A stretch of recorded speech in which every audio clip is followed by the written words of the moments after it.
Good afternoon and welcome to the Assembly Committee on Commerce and Labor. Secretary, will you please take roll? Assembly members Anderson, Carter, Cole, Hardy, Howdigi, Kasama, Miller, Monroe Moreno, O'Neill, Roth, Torres Fawcett, Yeager, Urick, and Chair Marzola. Present. Welcome everyone that is here in Carson City with us, those joining us in Las Vegas, and anyone tuning over the internet. Today we will hear three bills: Assembly Bill 414, Assembly Bill 500, and Assembly Bill 509. I will not be taking those in order. We will also conduct a work session to take action on measures the committee has heard in previous meetings. Before we get started, I do have a few housekeeping announcements. Members of the public may provide testimony in various ways, all of which are listed on the agenda. When testifying, please remember to turn on the microphone to speak and off to listen. Also, please remember to state and spell your name for the record. If you have handouts for the committee, please provide 20 copies to the committee secretary prior to your testimony. Committee information is available on Nellis, which can be accessed through the legislature's website. You may also watch our meetings through Nellis or the legislature's YouTube channel. We ask that public comments be kept to 2 minutes each so that everyone can be accommodated. As always, I expect courtesy and respect in all our interactions, even if we may not agree. Finally, if you can please check all of your electronic devices to make sure they're either off or placed on the silent mode. And with that, we will start with our work session. It is customary for the committee to take testimony or otherwise rehear the bills during a work session. However, I may invite a witness to come forward for clarification or questions during our consideration of a measure. We will start with Assembly Bill 340. Assembly Bill 340 requires health insurance to cover certain screenings, assessments, and diagnosis, sponsored on behalf of the Joint Interim Standing Committee on Health and Human Services, heard on March 12th, and there are two proposed amendments. Members, are there any questions? I don't see any. I'll entertain a motion to amend and do pass on Assembly Bill 340. I have a first from Vice Chair Howdigi. Is there a second? I have a second from Assembly Member Torres Fawcett. Is there any discussion on the motion? I don't see any. All those in favor say aye. Aye. All those opposed say nay. Motion carries. I'll assign that floor statement to Assembly Member Torres Fawcett. Our next Assembly Bill 512. Assembly Bill 512 revises provisions relating to casualty insurance, sponsored by the Committee on Commerce and Labor, heard on April 4th, and there are two proposed amendments. Thank you. Members, are there any questions? I don't see any. I'll entertain a motion to amend and do pass Assembly Bill 512. I have a first from Vice Chair Howdigi. Is there a second? I have a second from Assembly Member Torres Fawcett. Is there any discussion on the motion? I don't see any. All those in favor say aye. Aye. All those opposed say nay. Motion carries. I'll assign that floor statement to Assembly Member Carter. Thank you, members. This will conclude our work session.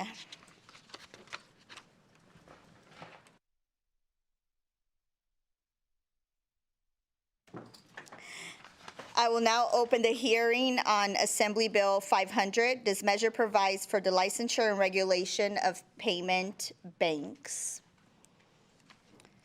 Speaker Yeager, you may begin when you're ready. While you guys are preparing yourselves, I just want to let everyone know that today I will be limiting testimony.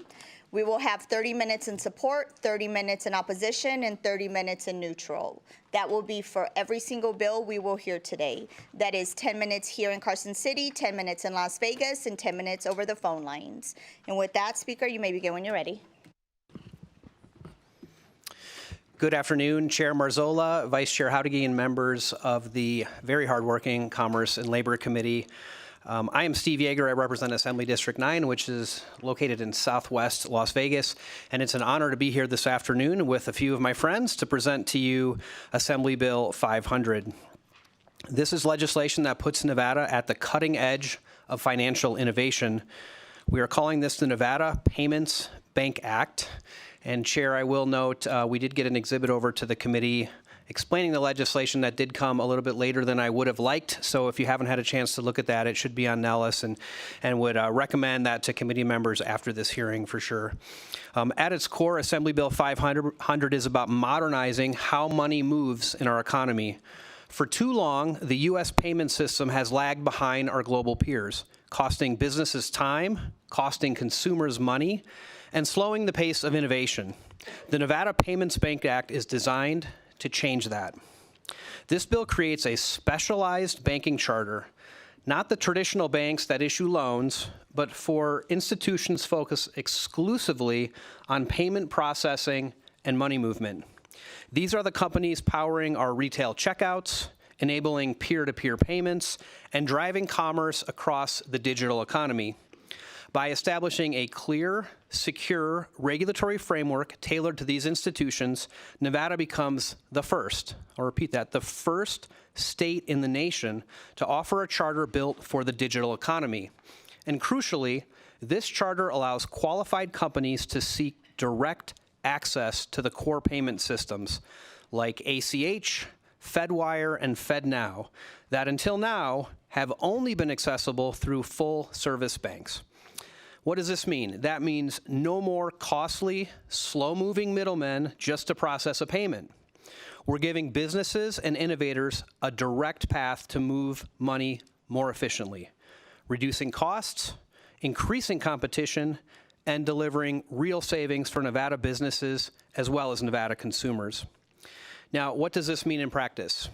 It means lower transaction fees for small businesses, faster and safer payment systems for consumers, new high-paying jobs in financial services and technology, and maybe most importantly at this time, a sustainable stream of state revenue through a modest transaction fee without raising taxes on anyone.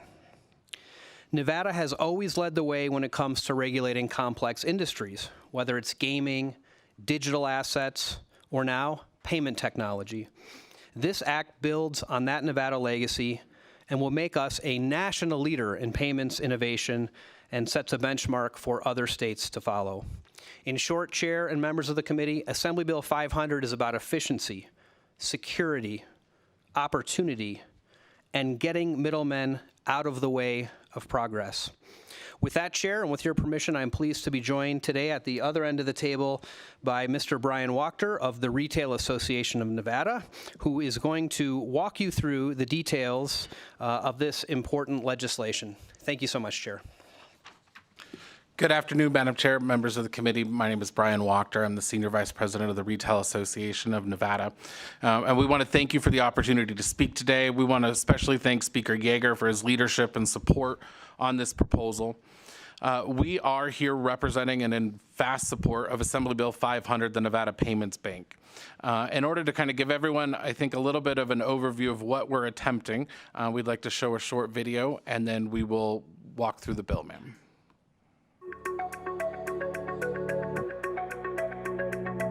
Every time you buy something, coffee, gas, groceries, your money takes a detour through a complex, expensive system. The problem? Too many middlemen. In the U.S., even the biggest tech firms don't have direct access to the core money pipes. They have to rent space from traditional banks and pay for it. Nevada's answer? A new kind of bank, the Payments Bank. It doesn't lend, it just moves money, and only for merchants and businesses. When you swipe a card today, 6 entities touch that transaction. 1, you, the cardholder. 2, the merchant. 3, the acquiring bank. 4, the payment processor. 5, the card network. 6, the issuing bank. Each one adds a fee, a delay, or a risk point. The Nevada Payments Bank Act doesn't change anything for consumers. You'll still use your card the same way.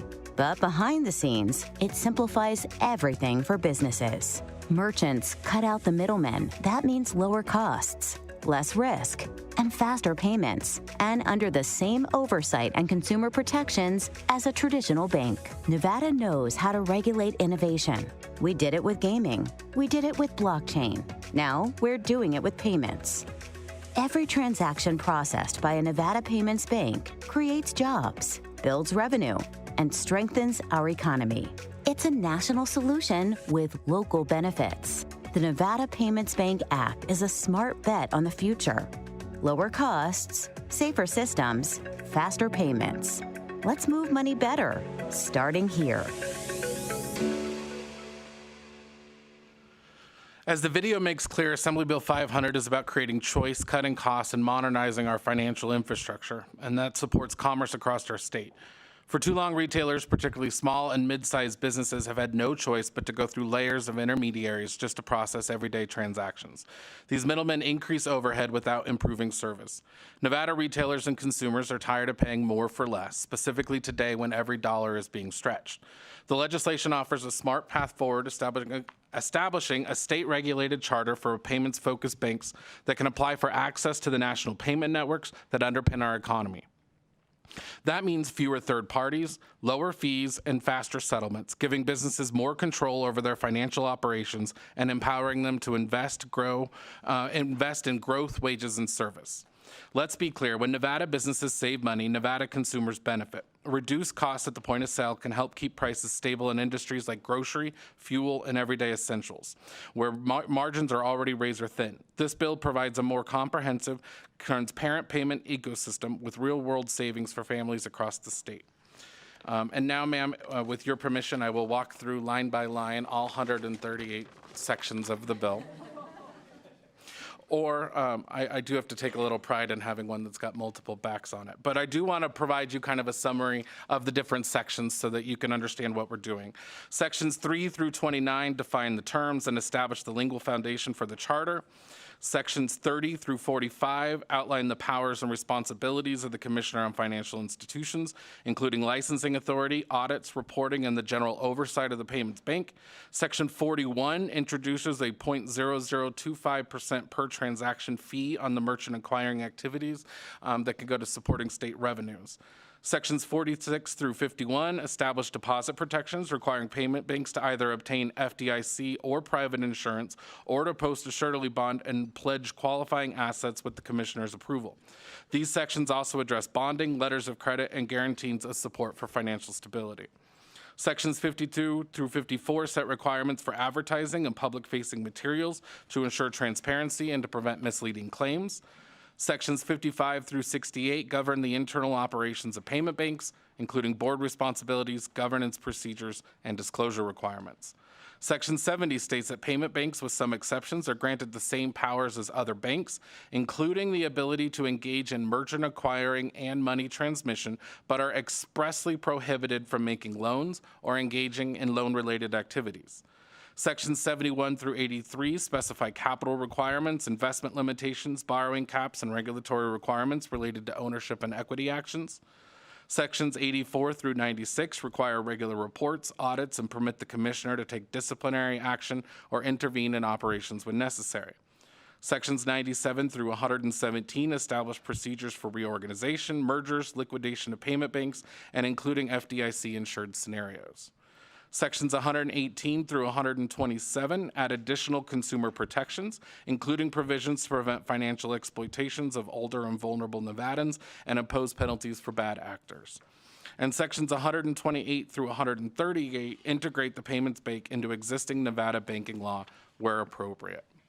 We also want to acknowledge that this is a substantial and technical piece of legislation, and we appreciate the engagement it has received.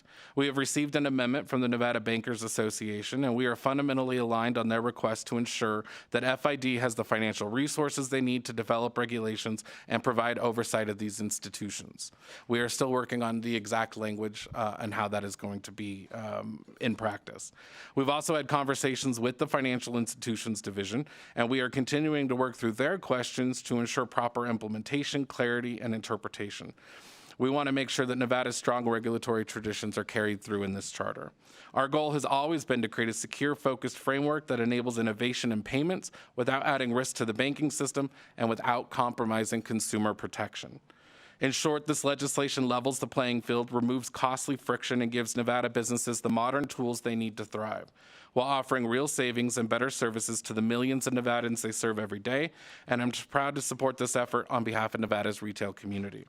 We have with us today several industry leaders from across the payments, financial, and regulatory landscape who will share with you their direct use cases for the bank charter and be available to answer your questions. I'd like to begin by welcoming Paul Dwyer, who's the co-founder and CEO of Via Americas, who joins us via Zoom. Paul is a nationally respected voice in the payments industry with decades of experience leading regulated financial institutions, and we're grateful to have him part of the conversation. So I can go ahead and turn that over to Paul now with your permission, ma'am. Well, thank you very much. Just audio check. Can the committee hear me? Good, thank you. We can hear you. Thank you, Chair. Very, very good. Thank you, Chair Marzola. Thank you, Vice Chair Hadagui, members of the committee, for the opportunity to speak to you today about this important legislation. My name is Paul Dwyer, D-W-Y-E-R, and I am the Chief Executive Officer and one of the founders of Via Americas Corporation. We are licensed money transmitter. We operate in all 50 states and have been a proud licensee of the state of Nevada for many years and have offered our service to Nevada residents. We have very direct experience with the difficulty that businesses that are sometimes in favor, sometimes out of favor face in obtaining good, high-quality banking services, and especially access to the payment rails in this country. And we gratefully have been able to navigate those waters for 25 years and have become one of the larger money transmitters in the United States. We see the initiative that's being taken here in Nevada as fundamentally important to improve the access of many types of businesses to good, efficient payment services. When a bank specializes in a particular part of the banking system, it does it very well. And today, with payments and access to payments embedded within the many, many services that full-blown commercial banks offer, including lending services and various types of fiduciary services, that product doesn't get the attention and doesn't get the innovation that it deserves. In other parts of the world where payment-specific institutions have been chartered, they've been quite successful in bringing costs down to all the users of the payment network. But the fact that today in the United States, it's necessary to go through through a fully chartered, fully licensed bank that is able to provide all of the spectrum of banking services in order to access the payment rails is a font of inefficiency. I think the video does a great job of showing all the handoffs that a typical card transaction takes. We can make that better.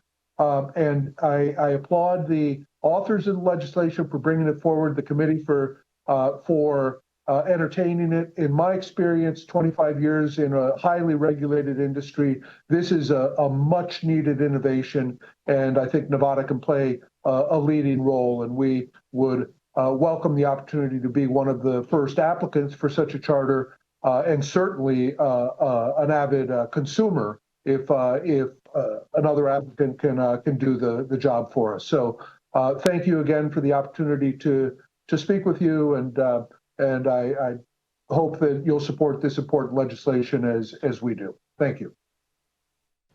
Thank you, Madam Chair. Brian Wachter. Next, we'll hear from Adam Shapiro, who's a partner at Claros Group. He is also via Zoom. Adam is a leading expert in payments, fintech, and regulatory compliance. He has helped innovative financial firms navigate complex oversight environments and has direct experience working with Europe's open banking system. He previously led strategy at BBVA's open platform, built the fintech practice at Promontory Financial, and served with the UK Financial Services Authority. So with your permission, man, I'd like to turn it over to Adam. Thank you, Chair. I'm grateful to you and the committee for the chance to provide some perspective here. My name is Adam Shapiro, Shapiro, and as with that introduction, I'm a partner and co-founder of Claros Group.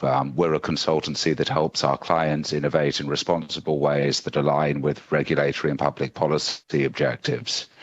I suspect some of you may have already detected that I'm not originally from the US. As the introduction said, before moving here, I was a regulator in the UK, and I hope to provide some perspective on how AB 500 aligns with and builds upon proven regulatory regimes both here in the US and abroad. Starting off abroad and then narrowing in, both the UK and EU have a long-standing regulatory framework for e-money providers and payments companies that allows those companies to offer payment services under regimes designed effectively to provide consumers and small businesses with equivalent protections to services offered through banks. The principle of the regime is that like activity should be regulated in like ways. It's also notably, a notable trend outside the US is allowing non-bank regulated companies to access payment systems directly rather than having to go through banks. Paul spoke eloquently in the introduction, showed graphically how sort of like the number of layers you have to go through impacts both the cost and experience of the end users.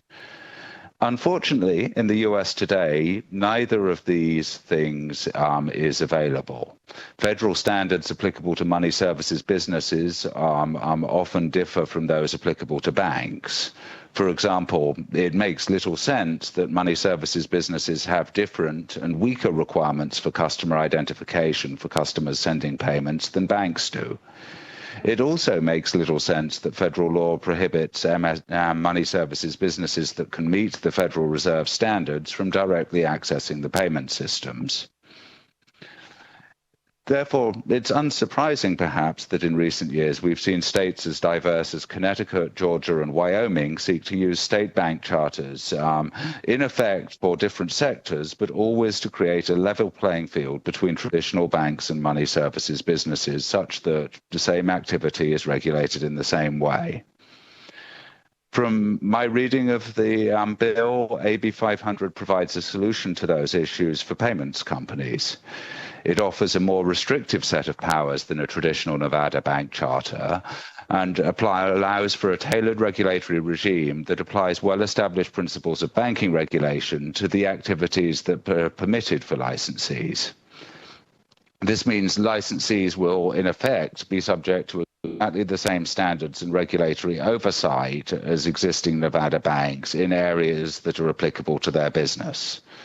For example, it's the standards for customer due diligence, other financial crimes, compliance such as suspicious activity reporting, protecting consumers and small businesses against unfair and deceptive acts and practices, and critically, given the increasing threat of fraud to consumers and small businesses, protections in relation to unauthorized or erroneous transactions will all be the same for payments banks as they are for traditional banks. The key difference lies in prohibiting licensees from conducting lending activities and requiring them only to invest in high-quality liquid assets as defined by federal regulation as being the safest possible assets, things like short-term treasuries and deposits at other banks. AB 500 establishes guardrails that restrict the risks licensees can take and allows the Commissioner to focus the division's regulatory activities precisely on the risks that are associated with the activities of the banks. In my view, this modesty in scope is key to making AB 500 good public policy. Rather than pushing boundaries on the type of activity that can be conducted through banks, it offers a path to a level playing field for companies that only want to pursue a subset of the activities that a traditional Nevada bank is allowed to undertake. Thank you again, Chair and Committee. I'm grateful to have been given the opportunity to provide my perspective on how AB 500 will provide a safe and sound level playing field between licensees and traditional banks, while also providing strong protections to consumers and small businesses. If there are any questions, I am happy to answer them when we get there. Thank you, Madam Chair. Brian Walker. We have one final presenter, and Simon McLaughlin is with us today. He is the CEO of Uphold, which is a blockchain infrastructure and trading platform. Simon has over 20 years of experience in financial technology with a background in building platforms that reduce friction, improve liquidity in financial markets. Simon's here today as someone interested in pursuing the bank charter and would like to expand his business. With your permission, ma'am. Chair and committee, it's a pleasure to be here. I'm your second Brit this afternoon. So I'll dive in. Uphold serves around 10 million customers. I do need you to state and spell your name for the record, please. Simon McLaughlin. That's McLoughlin. So we serve around 10 million customers around the world, 3.5 million in the United States. And what we do is help companies, financial institutions, and people build on blockchain technology. And in very simple terms, blockchain allows a dollar to be sent anywhere in the world in less than a second, frictionlessly and easily. And it's heralding a revolution in payments. We're experiencing extraordinary growth, and it makes the traditional taxes on payments, such as the swipe fees where businesses are charged 3% to access payment rails, outrageous. Technology has rendered that redundant. And I believe over the next 3 to 5 years, there's a huge opportunity for Nevada to put itself at the center of a boom in innovation in finance and payments. I'll tell you a little bit about why we're so interested in this bill, and we applaud the state for considering this. It would allow us to remove a tremendous and unnecessary tax on our customers. It would give us, as a fast-growing fintech, certainty over access to US bank rails. Over the past 5 years, we've seen 13 of our competitors that are in the same space lose access to US bank rails for capricious and hard to understand reasons. And over the next few years, with the new legislation, with the new administration, we think blockchain is going to be one of the fastest growing technologies in the world. In fact, there are very few technologies that have the potential to add several percentage points to global GDP. Blockchain genuinely does, because it replaces or potentially replaces technology, payments technology that is up to 70 years old. So we think this is a tremendously exciting opportunity for the state to put itself at the heart of that transformation. And we would be very interested in being one of the first applicants for a Nevada bank charter. Thank you. Thank you, Madam Chair. Brian Walker with the Retail Association of Nevada. Before we move to questions, I'd also like to introduce Greg Kidd. He's a founding partner at Hard Yakka and a former senior payments analyst at the Federal Reserve Board of Governors. Greg was an early investor in companies like Coinbase, Ripple, Square, and Robinhood, and he will be available to help us answer any of the committee's technical questions. And with that, I would turn it back to the speaker before questions. Chair, members of the committee, Steve Yeager for the record. I want to thank you for listening to our presenters. I will acknowledge that this is a very technical bill with a lot of subsections, but we are here to do as best as we can to answer your questions today. And certainly the offer remains open after this afternoon. If folks have additional questions, we'd be happy to get those answered as well. So thank you for the time, Chair. Thank you, Speaker, for the presentation. Very concise, very organized. And thank you for bringing this legislation to Nevada. We appreciate it. And with that, we will start with Assemblymember Kasama. Thank you, Chair, and thank you for the presentation. And you are correct, this is a technical bill. And so just for better understanding, we're going to have the Nevada Payments Bank, and then we're going to have various institutions that can apply to essentially handle the processing of payments. And so if I understood correctly, it looks like some of the institutions can opt out of FDIC insurance. And if they can, would they have access to ACH payments or FedWire payments? And if they don't, if they opt out of that, then how are they going to handle it securely and efficiently without that cover, so to speak? Hope that makes sense. Brian Wachter, for the record, to you, through you, Madam Chair, to the Assemblywoman Kusama. Thank you, ma'am. To Assemblywoman Kusama. So the idea would be is we didn't want to pigeonhole any particular widget or innovation or solution to this problem that our retailers and our merchants are having. I think the gold standard is, of course, FDIC insurance. That would open up all 50 states for these license holders to be able to engage in that activity. And what I would say is that's stage 2. First, what we need is the state charter. And so it does allow folks who want to engage in activity in Nevada, entirely regulated by FID, to be able to do that without FDIC insurance. There are between 8 to 10 states that also offer some reciprocal version of that charter being able to operate in their states, even without that FDIC insurance. But it is our hope that this would give a path with stringent oversight of FID that we could go to the FDIC and these license holders would be able to be licensed in that way and really open the true potential of the bill. Go ahead. So, so again, if they don't have FDIC insurance, would they still be able to use the ACH payments, the FedWire, or are they going to have a different system? And how are they going to handle that securely? This is Greg Kidd, last name Kidd. I'm not British. I did work at the Federal Reserve. So the Federal Reserve is the Federal Reserve, and they always decide who can or cannot. So with FDIC insurance or not, at the end of the day, you have to ask permission. And the Federal Reserve has generally granted that permission, but you could be in a situation where, for whatever reason, including a lack of FDIC insurance, they demur. An institution that is in this situation would have several alternatives still, which is to work, again, with another bank that has that access, and that would be on a correspondent basis. And so there are banks today that many of whom do not directly access the Federal Reserve's payment rails, but do so on a correspondent basis, and that would be the case here. Thank you. Assemblymember Miller. Thank you, Chair. And may I ask 2 brief questions? First, in just trying to understand better, because the term money transmitter keeps getting used.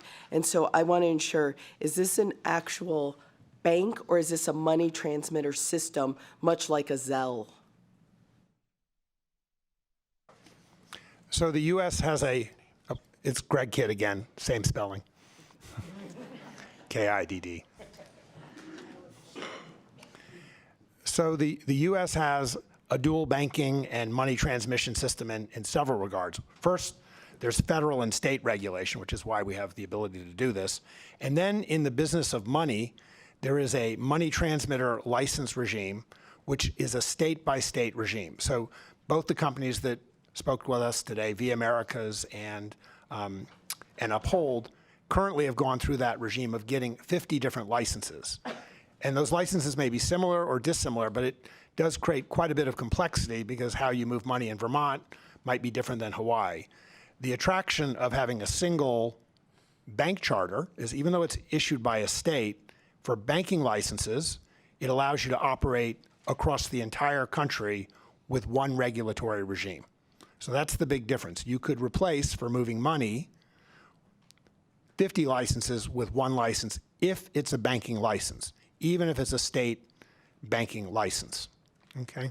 And so one of the big advantages here is for companies that do move money and want to do it in a consistent way, whether this is the companies we have here today, or it could be Square or Zelle, they would have one standard and vastly reduced complexity. And that's really the attraction of the license.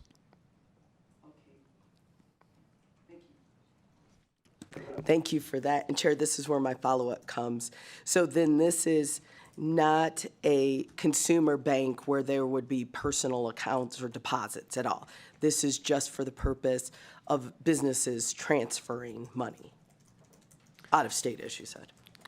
Well, consumers could have what we would call fine-grained accounts, or it could be done with businesses. It could be done either way. So in the case of Square and Venmo, customers don't have individual bank account numbers.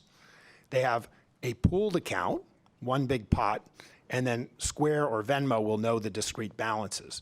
That could be supported here, or one of the new innovations coming, and it's being talked about on the national stage with stablecoins and deposit tokens, these banks could offer direct accounts to consumers. And so this service is both for payments and deposits, and so that possibility is there. And so this is not either or, it would support both alternatives. Thank you for that. One additional follow-up. Thank you.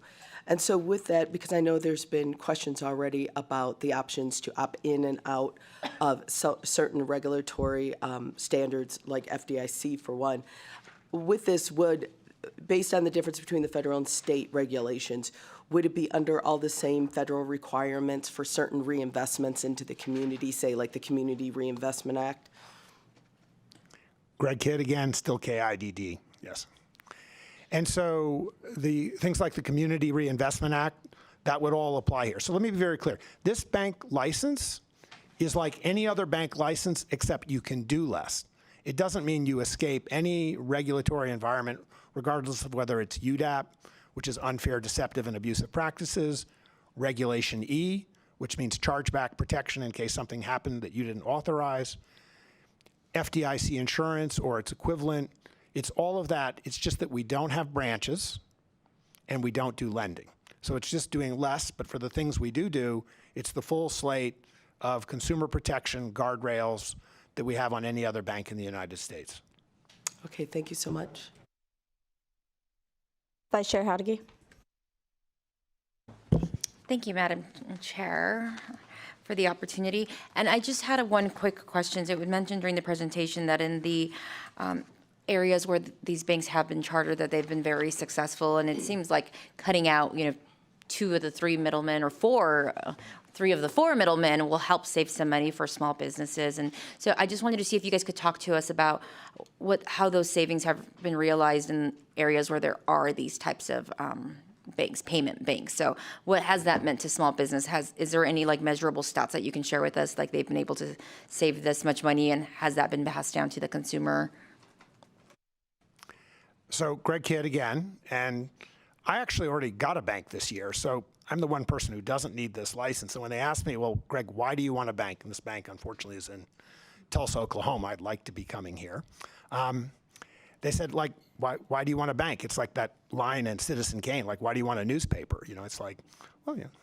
And so I said, well, I used to work for the Federal Reserve. I know what we charge for a bank to do an ACH transaction, and I know what we pay for that transaction when we're doing bill pay. We pay 25 cents, and the Federal Reserve charges 1/4 cent. And that difference between 1/4 cent and 25 cents, that is a 10,000% markup that is earned by the bank. And when I pay that 10,000% markup, I get to say thank you, because I don't know whether I'll still have the service the next day. So it's 2 things. One is you may not like being charged the 10,000% markup on ACH, and same markup on wire transfers, and you want to have continuity. The firm like Uphold here has been debanked many times, and you have to go through the whole process to get set up again.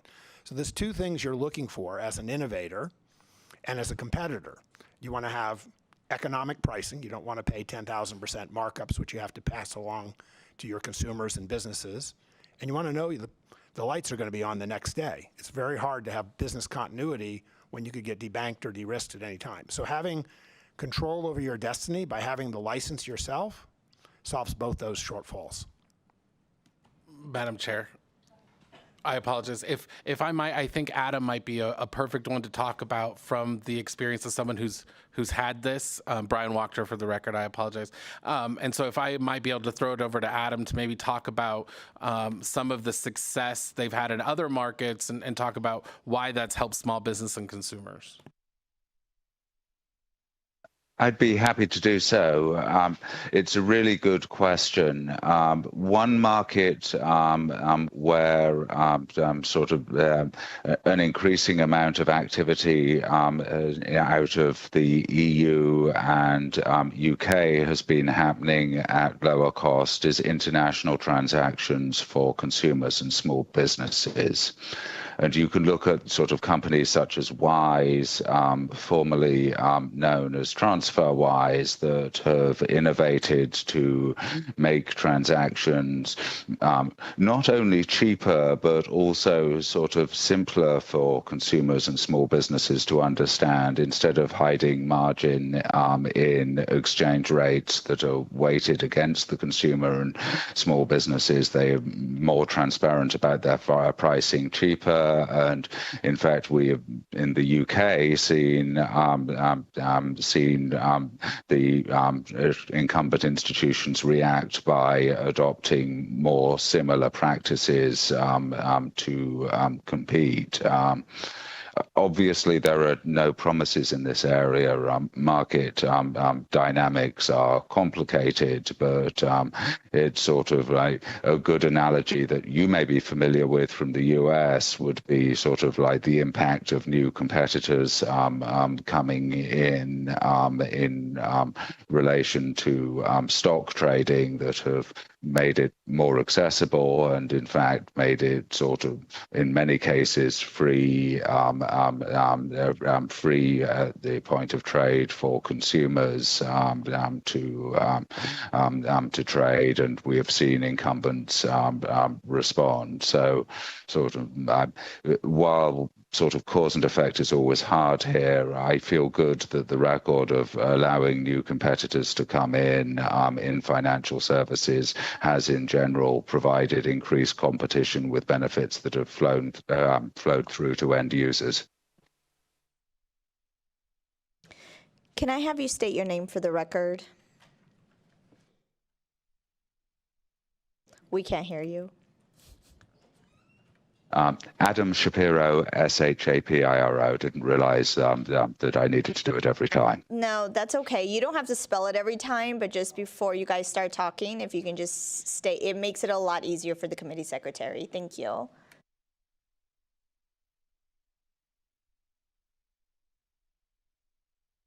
Assemblymember Urick. Thank you, Chair, and thank you for the presentation. I'm always intrigued by these innovative types of bills, and I heard the speaker mention that we would be the first to adopt this sort of regulatory structure for these types of banks. And so it is very technical, much more technical than I'm typically involved with my bank. So I'd like to step back big picture and try to understand, because especially in this legislature, so often we're looking at what other states, how many states have implemented this. So if we're going to risk and step out, I'm hoping that you might be able to share and help me understand what risks are we taking by stepping out and being the first to step into this space. And I'm imagining that these transactions wouldn't be limited to Nevada if we're primarily operating in Nevada. Are there interstate plans, international plans? So if we're going to take the risk, how do we also ensure that the benefit of those risks will come back to Nevadans? Greg Kidd. And, Nevada has a gambling industry that has dealt with a lot of risk around transactional activity with regards to fraud and money laundering. It's actually one of the things that makes doing this in Nevada really interesting.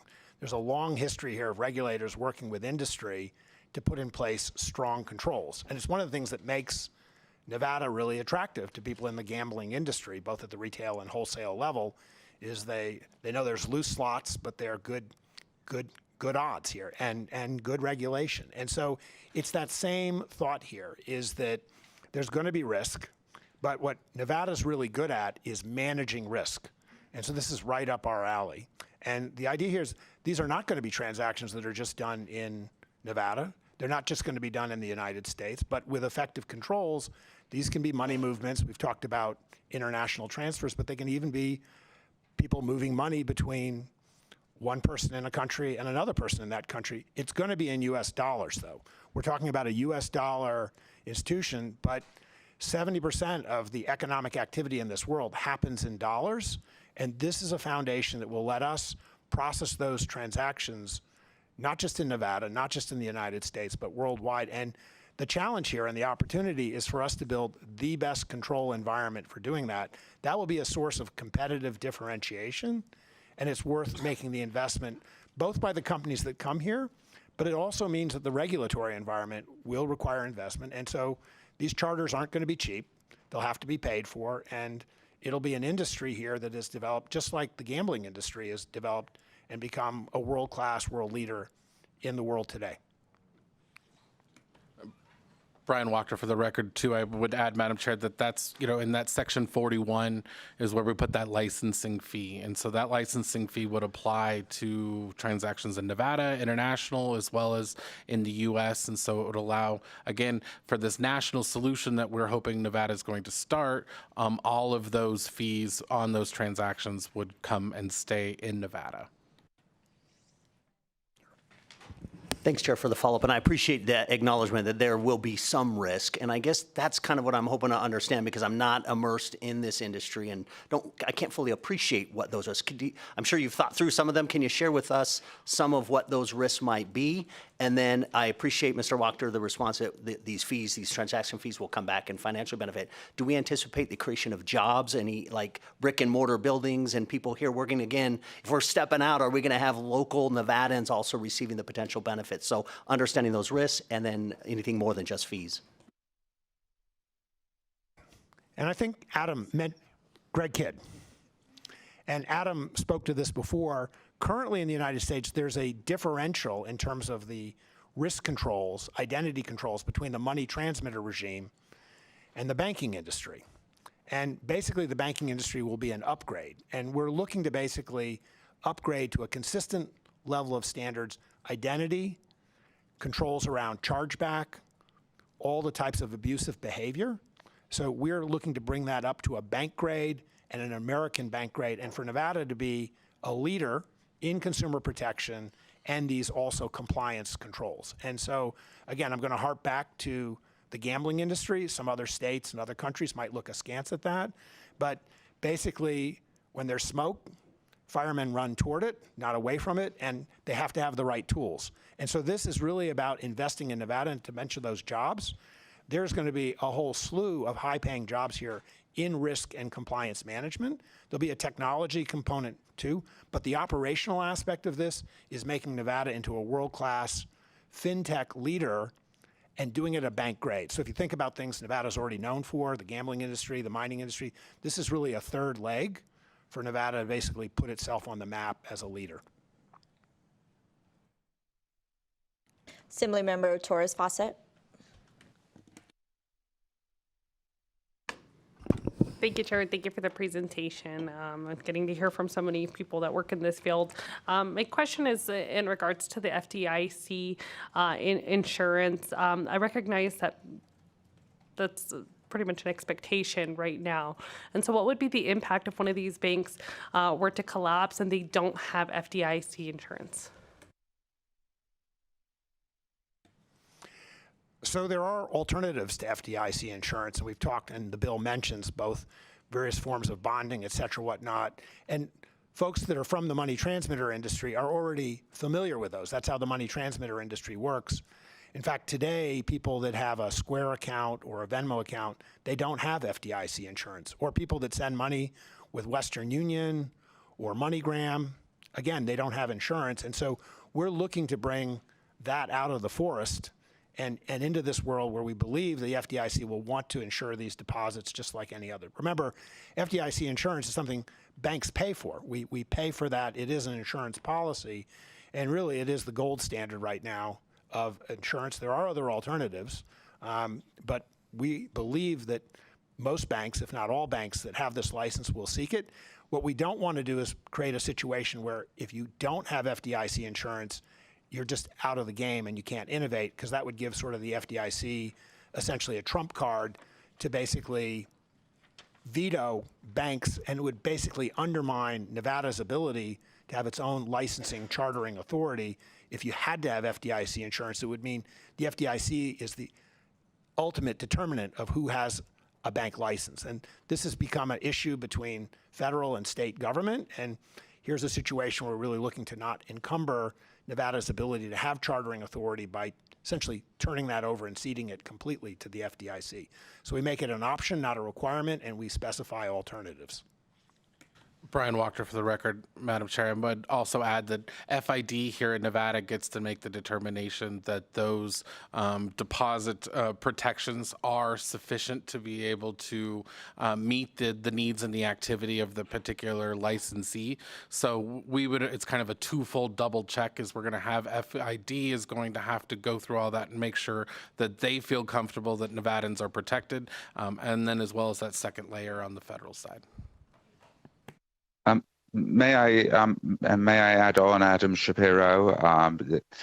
One other factor that I think is really important in relation to thinking about FDIC insurance is that a lot of the reason for deposit insurance comes from the traditional bank structure where assets are lent out, and whereas deposits can be sort of recalled at any time, and that means that sort of you risk having runs on otherwise solvent banks if everyone wants their assets back. Here, because the assets are in high quality liquid assets, there's no concern about sort of being able to pay back depositors timely. So it actually, the very nature of the bank, it doesn't eliminate all risks. Anyone that sort of tells you anything here eliminates all risks is probably someone you should discount heavily. But sort of we got the FDIC as a result of the runs on the bank that were sort of part of the Great Depression. I hope that is a lesson we don't get away from, but it was an issue of sort of helping protect consumers, small businesses, and the banks themselves from the inability of a traditional bank to meet all of its deposits at the same time in an orderly fashion. And that's just not an issue with this charter, with the funds in assets like short-term treasuries and bank deposits.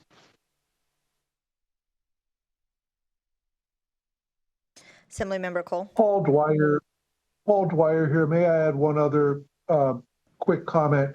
I would like to make sure that the committee understands that the surety bonding structure that has been in place for many decades behind the money transmission industry, it provides consumers with the same exact type of protection against the loss of funds while a payment is in process. And that industry imposes a lot of discipline on companies. The state regulators that apply the state legislation that requires the surety bonds are quite focused on the adequacy of those bonds to meet the outstanding obligations of the money transmitters. So there is a deep experience in alternative instruments outside of FDIC insurance for consumer protection that I think has worked well, and in the limited circumstances that Greg Kidd mentions could be a useful tool here, so that you don't create a statutory framework that then can't be used and implemented because people at FDIC decide they don't want to insure any Nevada payments banks, which could happen. So I think having an alternative structure for consumer protection is important. Thank you. Assemblymember Cole. Thank you very much. Just so you know, I'm a nerd and I have like 5,000 questions, so I will follow up with you for sure on this. So one of my colleagues did kind of touch on one of my questions, which had to do with the employment. You talked about high-paying jobs and companies moving here and just understanding better what that is. But my biggest question is, how are we looking at this in terms of from the consumer? We talked a lot about small businesses, and I appreciate that as a business owner who was a merchant, right? So my question is, will the consumer actually save money across the board? And My question also is on the transaction fees and then the processing fees that are different across the board for all of the various cards, Discover, American Express, MasterCard, all of that. And those are in large part tied to their rewards programs. So by solidifying this and kind of compiling it into one place as a payments bank, will that impact any of those rewards programs? Because I know consumers love those cards, and I wouldn't want to see them hurt by that. Thank you. Brian Wachter. Short answer is no, because I don't want angry emails at me either. So we are not affecting any of the issuing bank or those reward cards programs. That is a relationship, a business relationship between you as a cardholder, between the issuing bank, and whatever reward entity is providing, whether it's airline points, hotels, whatever that might be. We're not touching that. That should be touched. There should be some reform there, but that's not what this bill is looking at. What this bill is looking at is that acquiring banking relationship between the actual merchant and the ability to have that POS system and to institute and start those transaction processes. We are not touching those reward points. So we just want to make sure that we're talking about this very narrow part of what is an even more convoluted process. Where we see the benefit is right now there aren't other options or other financial choices that merchants can make. We've seen, things explode with small merchant services like Square, but those are layers upon layers of just different intermediaries that have built around this kind of monopoly that we've had in place throughout the American financial system going forward. So we strongly believe that merchants are going to benefit when new entrants come into this field, when they create new widgets, when they have new ways for merchants to be able to move money between consumers. And as we know how business owners calculate their prices, and what they have to do is you are looking at all of those business inputs. And so it is our hope that we lower this business input, because remember, it is on every single transaction. Right now on a cart full of groceries, those folks who are applying these kinds of fees, the banks and the intermediaries, are making a higher profit margin than the grocery store on that shopping cart. And so it is our hope that by providing these extra tools to small businesses, we will be able to lower those costs, and then that cost will not have to be calculated into the price of new goods. Greg Kidd again. So I'm not at Square anymore, but I was at Square when we started. And so you guys know there's Square Cash, that's the wallet. You have Square Money, and then there's Square Merchants. And so in those situations, when you have the person with the wallet and the merchant sitting right there, you could just pay each other. They're both on the same ledger, right? And we don't really need the bank at that time. Like we have both sides of the transaction. Currently, if we did that, because we're not a bank, our bank might, there's this concept called angry. They might be angry with us and punish us in other ways. So we could save money for the consumer by doing that, but the bank may just said, well, we don't really like you doing that, and guess what, your fees just went up X, Y%. And if you don't think that happens, it sure happens. And Visa's even an investor in Square. But it's a very clear message sent, because you're not part of the club. Don't mess with the club. We're the bank, we'll charge you what we want. We don't want you doing things direct between the consumer and the merchant and cutting out the middleman. We like being the middleman. And so I am the most conflicted person, as you can imagine, on this, because I'm in every single part of that. But those extra links in the chain, they're not there because it's there for their health. They're there because they get to take an economic rent out of every transaction. And that's all hidden from you, the user, in your bonus mile program. Those bonus miles you're getting that feel so good, you're paying for them. You just don't see it. They'll stay. We all feel good from them. But, the sausage factory underneath, all those benefits, you're just paying for them. There's some distribution between who pays for them and who gets more of them, but it's all just layered in. And we're still going to allow.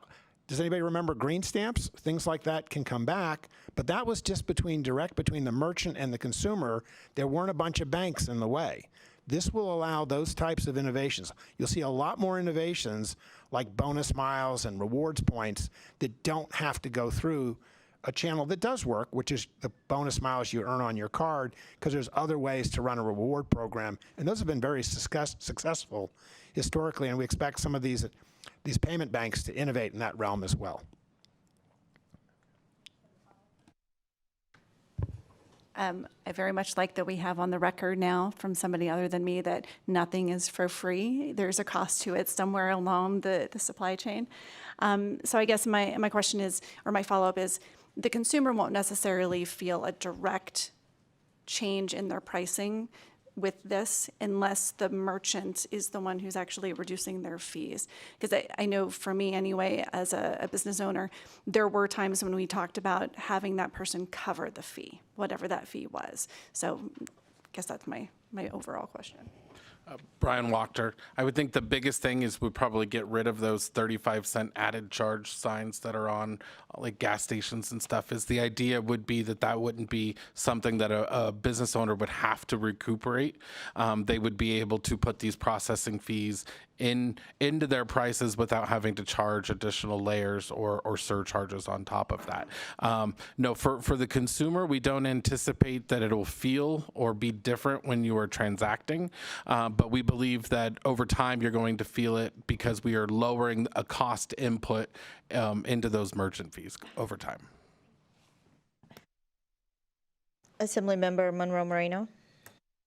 Thank you, Madam Chair, and Assemblymember Cole asked a number of the questions that I had, but my first, and I have a few, if that's okay. The first one is that Nevada would be the first state to do this, but my question is, have you attempted to do this in any other states? Brian Wachter. We, as you know, obviously the Retail Association of Nevada or our partners have not attempted that.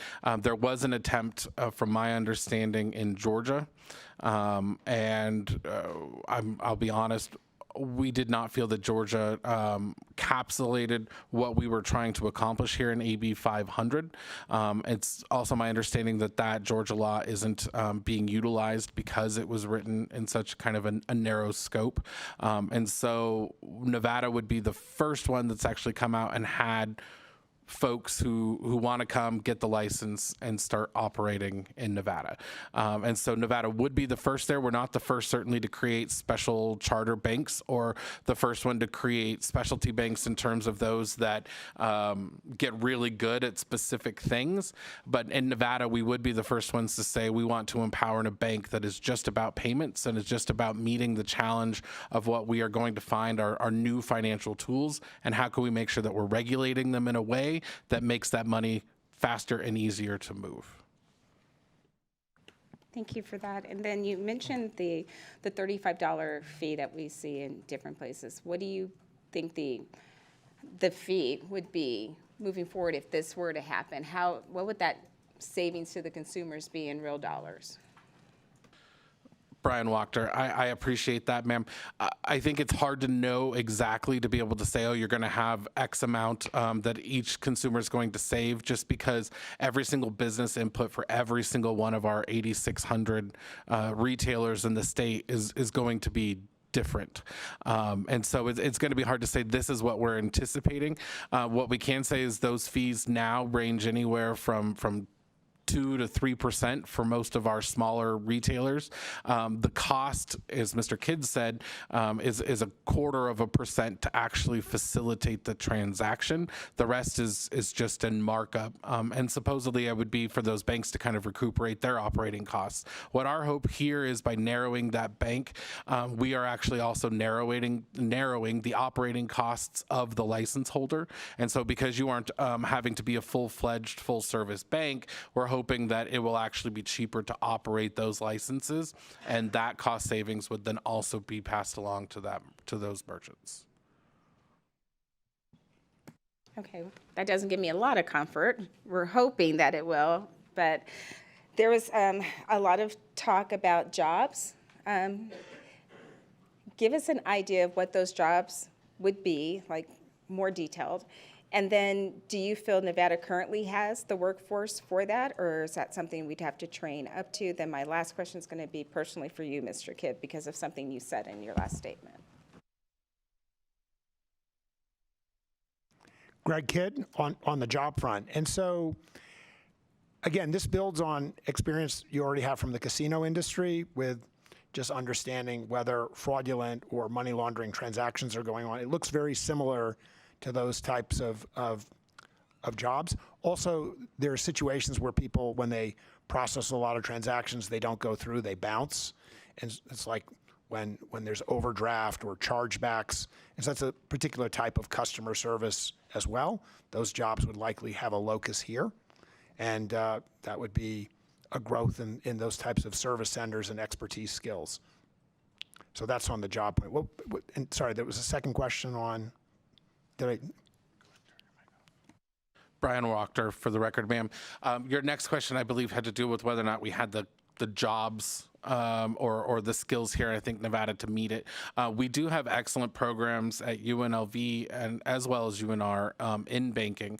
We do think that those would be able to expand. And we think there could be some additional attention kind of paid on that university level and making sure that folks that are graduating from those institutions in these finance careers now have a place in Nevada. They don't have to leave to be able to get there. And so I don't think it's a matter of having to start the pipeline fresh. These programs already exist. And we think that by providing more of a need, that will necessarily encourage those universities to make sure that those classes are offered. Thank you for that. And then, Mr. Kidd, you said something that was kind of concerning in your last statement. I'm not sure if you realize you said it. You made a statement that you personally would have a conflict. How are we going to protect ourselves against people like you that have a conflict if this were to pass?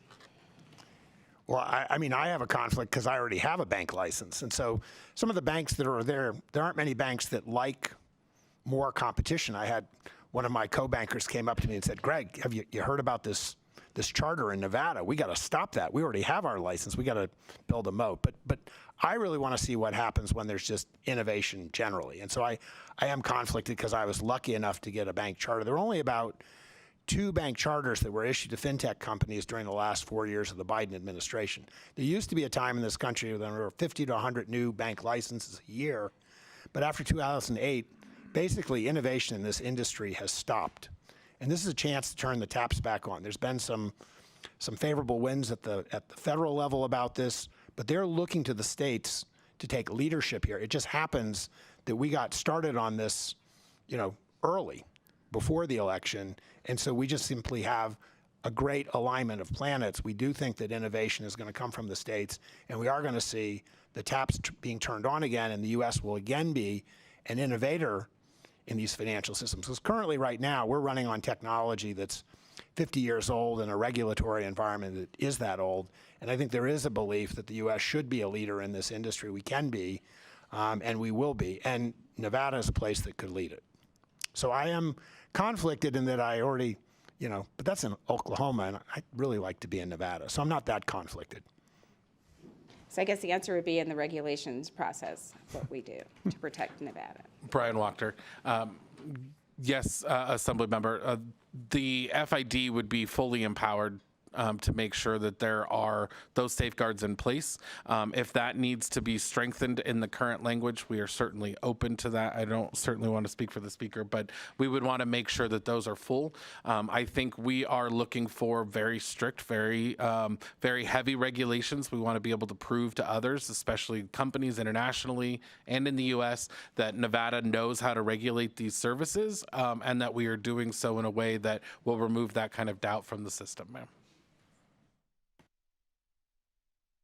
Before I move on to the next Assembly member, Mr. Walker, you said earlier that there's going to be savings for families. You stated that in your presentation. Do you have any sort of number that you can provide us? Any sort of study? Brian Wachter. We are at the forefront of doing something completely new here, ma'am. And so for us to be able to say we have a study on what it can do, unfortunately, that data doesn't exist. Nevada is taking a step into kind of a frontier that is unbanked in some situations, not banked enough in other situations, or in things like cannabis or other things, they don't get to be banked at all in some situations. And so we are looking, and not that you ever want to hear this from this side of the table, but there has to be, I think, a little bit of faith in the idea that by eliminating and consolidating some of these charges, as well as some of these additional layers of complexity, that we are going to lead to a more efficient system. But we will spend the next few days getting and seeing what we can look at that would specifically show you that those prices will come down, perhaps a cost comparison in Europe before this really got started. But we are looking at being able to say Nevada is leading the charge in doing something that the rest of the country hasn't contemplated. We have seen in almost every other aspect of any of the business that when you lower those costs, when you make it cheaper for businesses to be able to comply with your rules and to be able to stay in business, that those costs come down for their consumers. Retail is a very highly competitive market when you can have something ordered from across town, when you could have something delivered overnight from across the country. Consumers are very price conscious, and they have access to an unlimited and a cornucopia of options. And so retailers very much have to make sure that they're offering those competitive prices. And we think this is an area that we can lower their costs so that they can be more competitive for Nevada consumers. Thank you. Assemblymember Hardy. Thank you, Chair, and thank you for this discussion. It's something that admittedly is new to me, and so I'm enjoying learning about all of this. So just a clarifying question, could you just spell out, as compared to other charter banks in Nevada, what they currently have to do, what these charter banks would not have to do? Brian Wachter. Yes, so this bank, the biggest difference would be a bank under this charter would not be able to lend money. And so that would, we are just prohibiting it from this organization. It's not something that it needs to specialize in. We think it should specialize just in the movement of money, both for consumers and those online digital entities back and forth. So other than that, there is nothing else that I will turn it over to Mr. Kidd for the last part of your question. And no branches. So all the existing banks here that are branch banking branches, there's no competition with them. So this is purely electronic and online. There's no physical branches.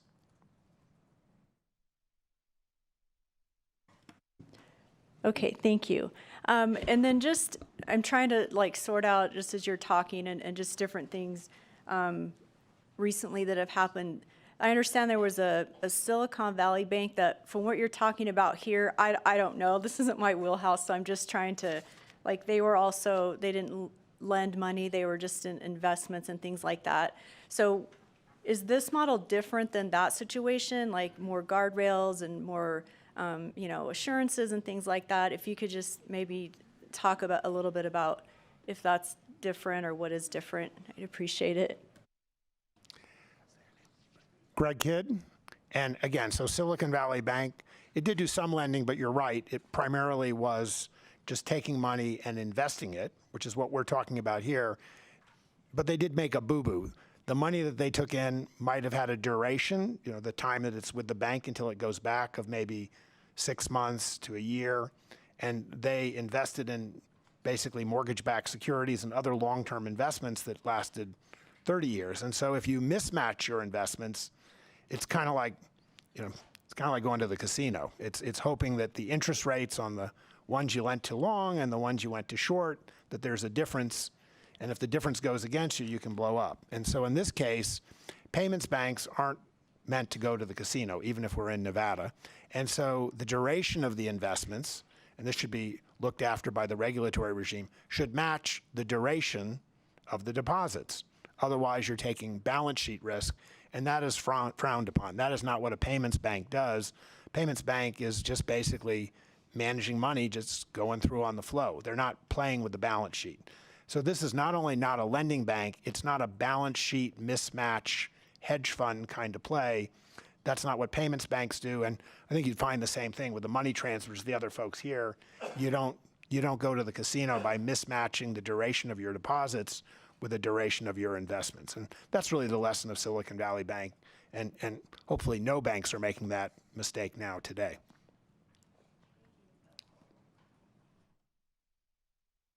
Committee members, any additional questions? Assemblymember Anderson. Thank you, Chair, and thank you for the presentation. I'm not going to lie to you, I'm completely lost. But I really do appreciate attempting to teach us about it. So my questions are kind of coming, my question is kind of coming from section 41 in particular, which has to do with the percentage of each transaction, you know, and how that's going to be happening. But I'm just going to give a what-if situation on this one.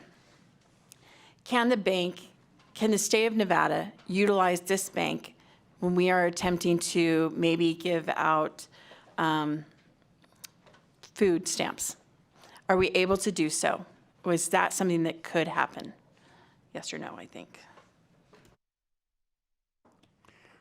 Greg Kidd, and the state can actually get one of these charters. And I know there's folks that are in the state today that are looking at doing that. And so yes, they could give everybody in the state an identity, and every time you have a benefits distribution, whether it's food stamps or disaster relief, everybody's banked.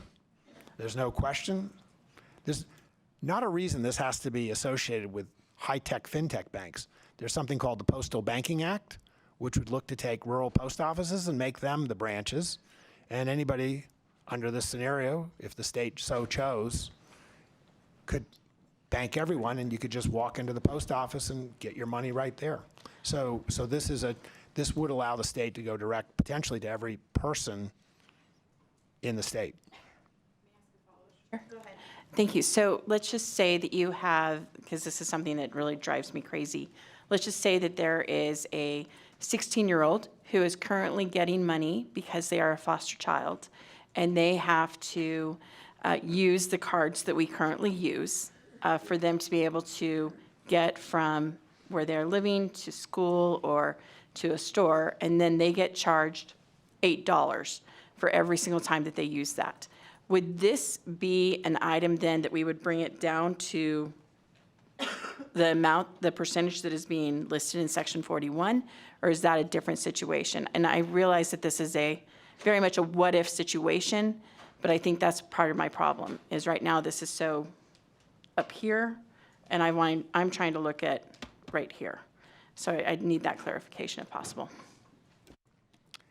So I think the fee that you're talking about in section 21, that's just income to the state paid by the bank. Okay. So this has no impact on the bank charging a fee to any end user. And so even if there was a desire to do that, so let me say it another way. There's no relationship between the fee to the state that's paid by the bank. There's no obligation or belief that they're going to pass that on to the end user. Okay. So. Thank you, Chair. And wow, do I have a lot more questions? So can't wait to have those discussions at some point. But thank you, Chair. Looks like you guys will be having a lot of meetings. Committee Brian member. Wachter, we need to figure out why there's an $8 charge for every single one of those transactions. But we would anticipate, even if you stacked this on top of the Fed rate, and that's the actual hard cost to the bank, it would be hard to get to 8. We'll follow up, ma'am, and figure out why that's happening.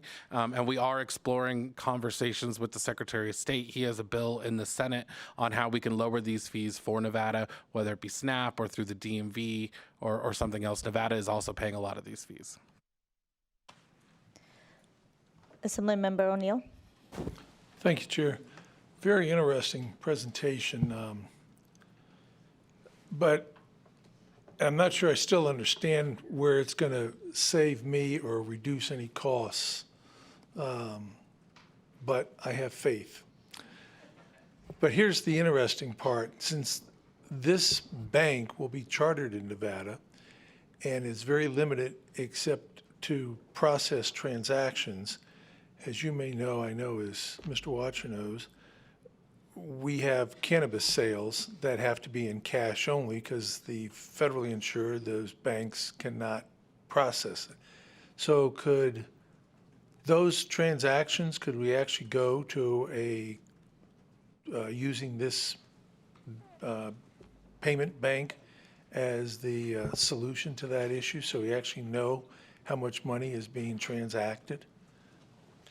Brian Wachter, one of the reasons that we wrote this in such a way as to provide the maximum flexibility while promoting the highest level of innovation is so that problems like that could be solved.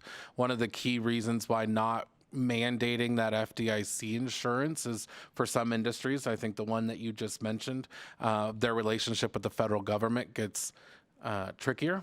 And so we believe that if someone wants to come out and figure out a way under this framework with the regulations from FID to be able to solve that problem, that's a widget that someone should build. And they should be able to do that under AB 500. So that's a yes. Brian Walker, I get paid by the word, but yes, sir. I appreciate it. Thank you, Chair.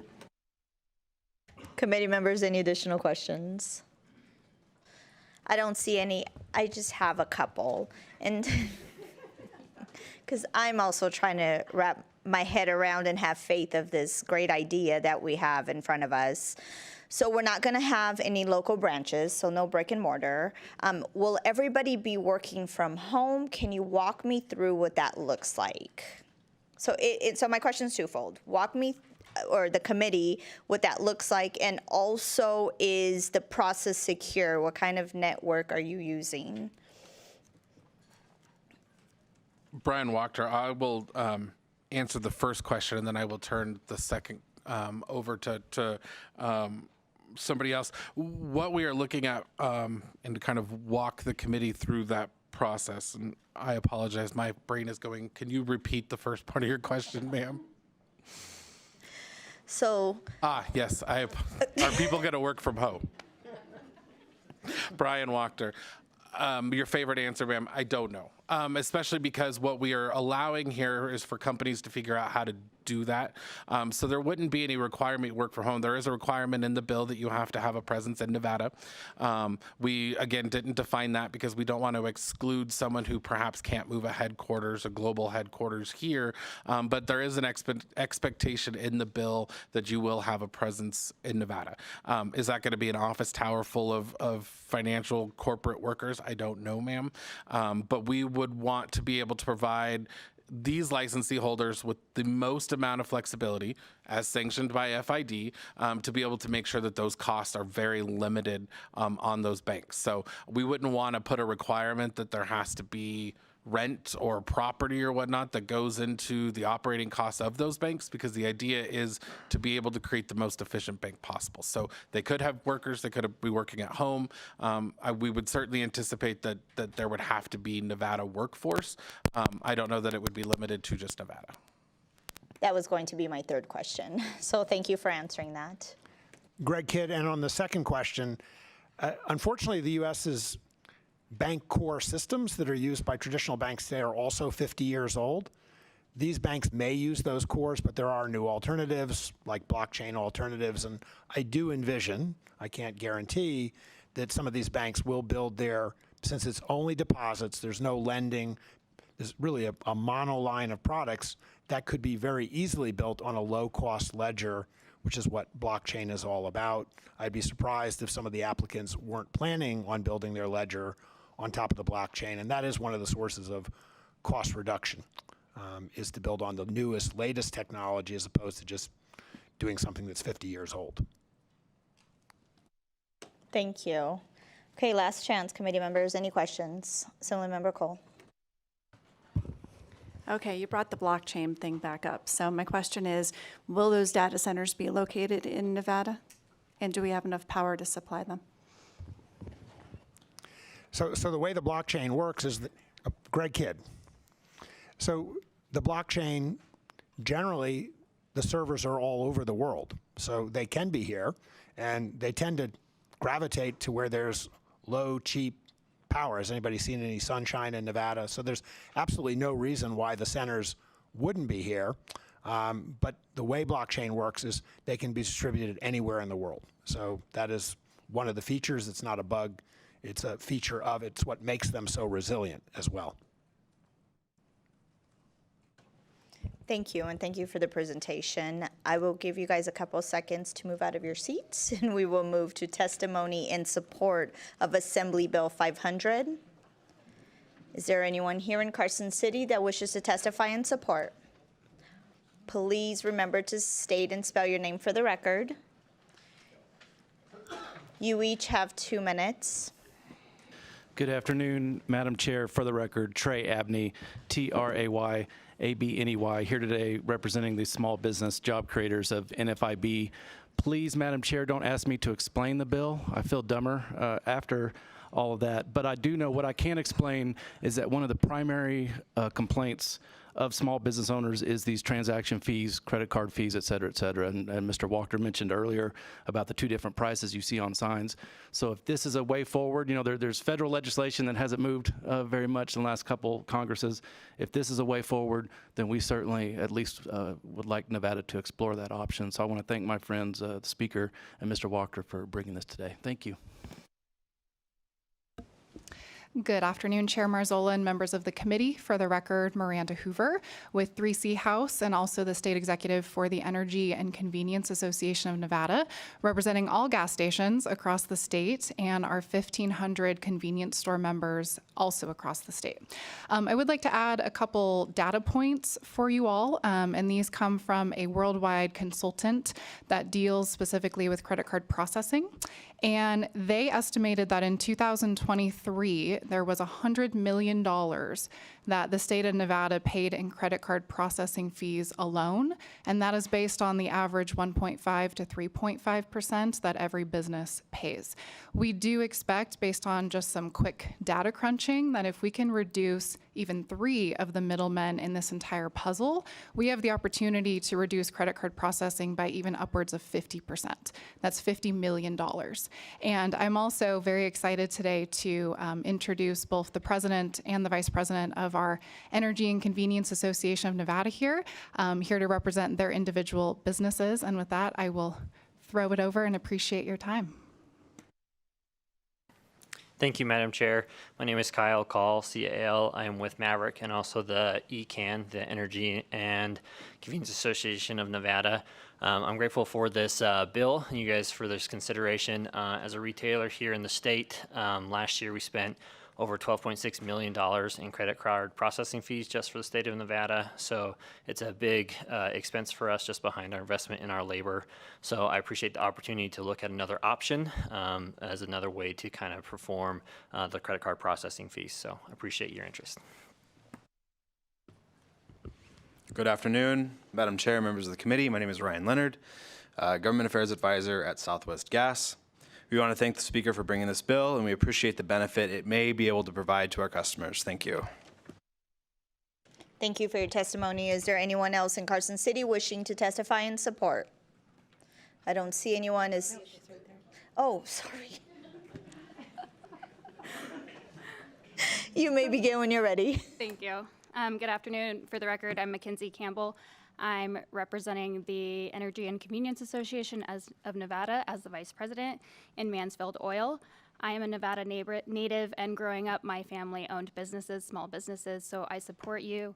I ask you for your support for AB 500, and let's keep Nevada business savvy. Thank you. Thank you for your testimony. Is there anyone else in Carson City wishing to testify in support? I don't see anyone. Is there anyone in Las Vegas wishing to testify in support of Assembly Bill 500? Broadcast, is there anyone on the line? To testify in support for Assembly Bill 500, please press star 9 to take your place in the queue.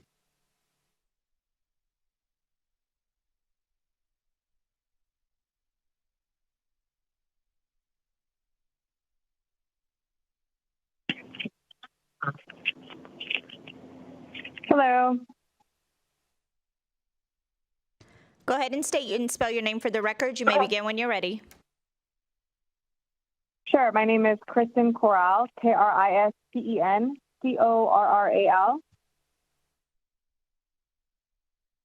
And I am co-founder at Tacotarian. We have about 6 locations, and 5 of those are in the state of Nevada. Just a little background, Tacotarian has been open since 2018. We employ around 100 people, and we are heavily involved within our community. Over the last 6 years, we've donated tens of thousands of dollars to local charities, specifically in Las Vegas.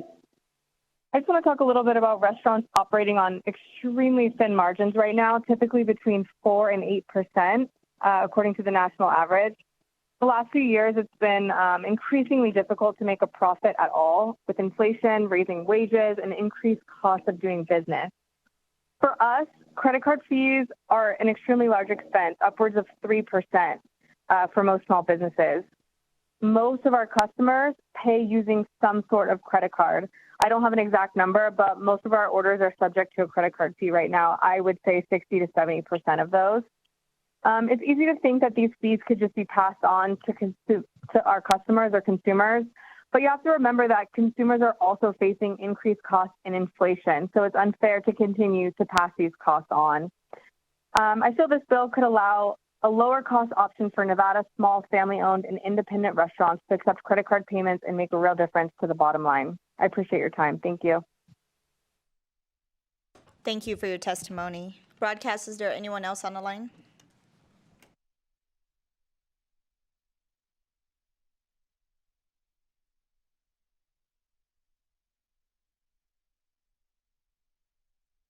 Caller with the last three digits 711, please press *6 to unmute yourself.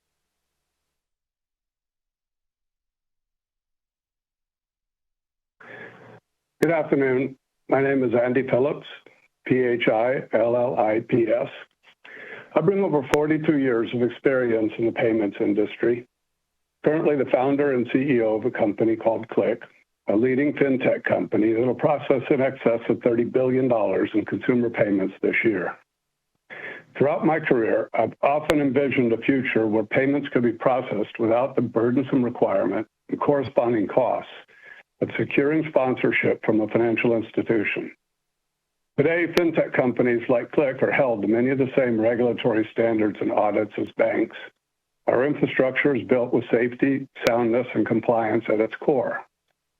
AB 500 addresses what's arguably the most significant barrier to innovation in our industry, the mandated reliance on sponsor banks. Here's why that matters. Traditional financial institutions are built around two goals: gathering deposits and issuing loans. In contrast, fintech companies in the payment space are dedicated to designing and deploying transformative, secure, compliant methods for consumer financial transactions. This fundamental difference in focus often results in misaligned priorities. I've seen firsthand how sponsor banks, in their pursuit of deposits and lending growth, have entered partnerships without having the necessary compliance infrastructure or personnel in place. When a sponsor bank falters or exits the space, intentionally or otherwise, payment companies are left scrambling, forced into a costly and time-consuming search for a new sponsor. This uncertainty hampers innovation and operational stability, which ultimately creates disruption for the consumer. Additionally, there's widespread conversation around reducing the cost of electronic payments for both businesses and consumers. I think we've heard a lot about that today. Every party involved in processing a transaction adds cost. Sir, History has shown us. can I have you wrap up your testimony, please? Sure. Eliminating the requirement for a sponsor bank under AB 500 would unlock real cost savings and enable more direct, efficient innovation in payments. Thank you for your time. Thank you for your testimony. Broadcast, is there anyone else on the line?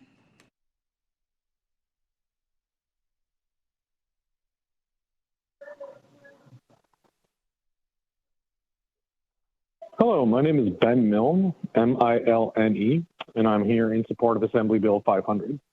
I spent the last 2 decades building financial infrastructure, including founding a payments company that served tens of millions of people and moved hundreds of billions of dollars for those customers in the United States. That company builds products that is used by everyday people like you and me, all the way to different parts of the U.S. government, the Chicago Mercantile Exchange, and even the Bill and Melinda Gates Foundation. Today, I lead another company called Braille, focused on helping regulated financial institutions and businesses issue dollar-backed digital assets, commonly known as stablecoins. Now, we built these technologies to help people take advantage of new technologies to move money in a way that is faster and cheaper.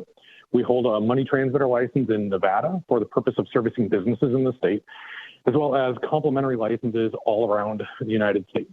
Now, AB 500 creates a new kind of clarity. At the heart of the bill is a simple goal, making it faster, safer, and cheaper for users of new technology products to move money, whether or not to pay bills, run payroll, send remittances. Now, it doesn't add powers. It simply aligns regulations with what payments companies already do.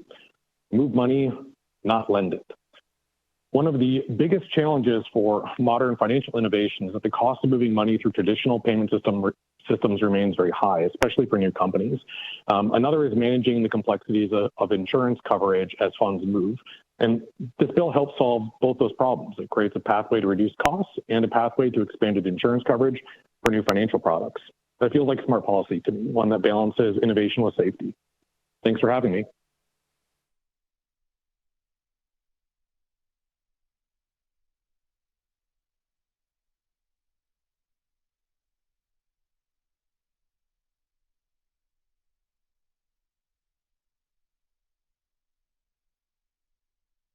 Thank you, Madam Chair, and thank you to everyone for the opportunity to speak in support of Assembly Bill 500.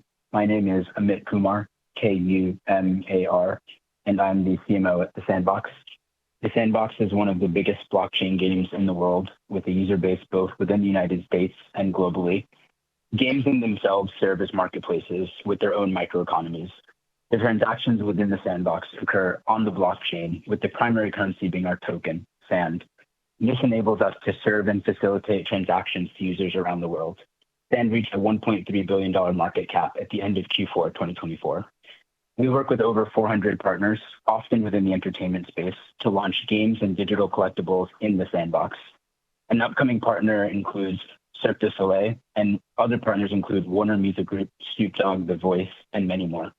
One of the interests in working with the Sandbox for these partners is being able to produce digital content that can be safely and easily accessible to their users and fans globally, in our case via digital currency. Because of this, I believe in better enabling payment-focused entities such as digital wallet providers and online marketplaces, and I'm in support of AB 500. Thank you all very much for your time.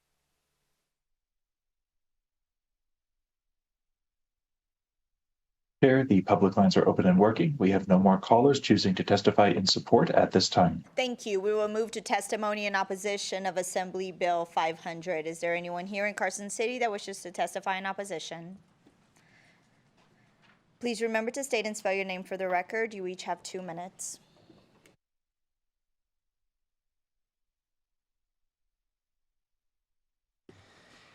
Chair Marzola, members of the committee, Connor Kane, Connorcain, on behalf of the Nevada Bankers Association in opposition to Assembly Bill 500. I'd like to begin and conclude with the same message, which is that we've had encouraging dialogue with the sponsor and are hopeful that we'll ultimately find a pathway to address our concerns. However, at this time, we are opposed to this bill. The retail payment system, how payments move between customers and vendors or person to person, is a long-standing trusted system that works efficiently and safely for consumers, businesses, and communities. From a regulatory standpoint, any new entrants into Nevada's financial system, especially those handling customer money and sensitive data, must meet the same high standards as existing institutions. That means robust licensing, regulation, supervision, and insurance. Customer safety and data protection must remain top priorities. We support promoting diverse charter opportunities for our state. However, our concern with AB 500 as written is that given how the Financial Institutions Division is funded, a significant portion of the cost to set up and regulate the new payment charter will be incurred by our 11 state chartered banks, considerably increasing their assessments. With that being said, again, we've had encouraging dialogue with the sponsor and are hopeful that we'll be able to find a fair and equitable solution in this bill. Thank you for your time, and we look forward to the opportunity to continue discussions. Good afternoon, Madam Chair. Brian Reeder speaking on behalf of Nevada's credit unions. When we first spoke with Mr. Wachter about this months ago and learned that he wanted to do something in the payment space, we were hoping for a simple bill that would be easy to oppose. We could find something wrong with it. Instead, we got a very complicated bill, and it was very difficult to find exactly what to oppose. But we are speaking in opposition in support of the comments made from our friends at the Nevada Bankers Association. And in addition, we are concerned that this seems to be set up for general deposits, but based on the comments from, I think it was Mr. Kidd regarding stablecoin and deposit tokens and other, perhaps we just need to better understand the intent. We look forward to discussing with the proponents. Thank you. Thank you for your testimony. Is there anyone else in Carson City wishing to testify in opposition? Don't see anyone. Is there anyone in Las Vegas wishing to testify in opposition of Assembly Bill 500? Broadcast, is there anyone on the line? Testify in opposition to Assembly Bill 500. Please press star 9 to take your place in the queue.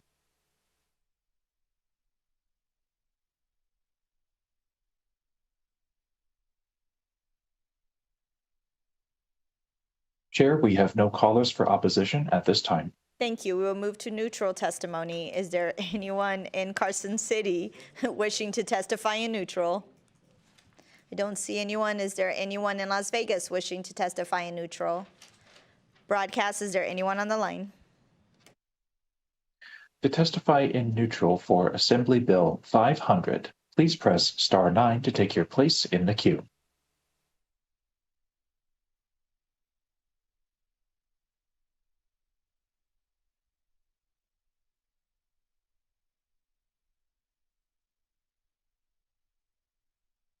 CYRUS HOJJATY. I just wanted to hear opposition testimony in case if I missed something, but as of now, I apologize. But may I'll be in support of this bill, and I'll ditto the previous commentator. I need you to please state and spell your name for the record. We have closed support, but if you would like to testify, you can go ahead. CYRUS HOJJATY. Cyrus Ojati. My apologies. Are you testifying in support? Thank you. Ditto. Yes, support. Yeah, I just want to make sure if the opposition said something I missed, but it's a good bill. Thank you. Thank you for your support testimony. Broadcast, is there anyone on the line for neutral testimony? Chair, we have no callers for neutral.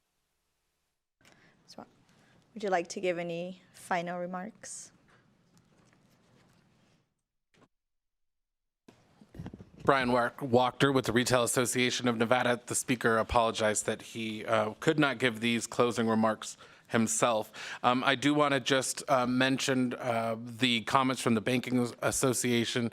We too, and we think we've been very clear in the bill, have made sure that all of those same requirements, consumer protections, and everything that the other 11 charters in Nevada must go through also apply to this charter. And we too want to make sure that we are funding FID in a responsible way that isn't putting out those current 11 charters. And that was referencing the amendment that we are working on for that language, ma'am.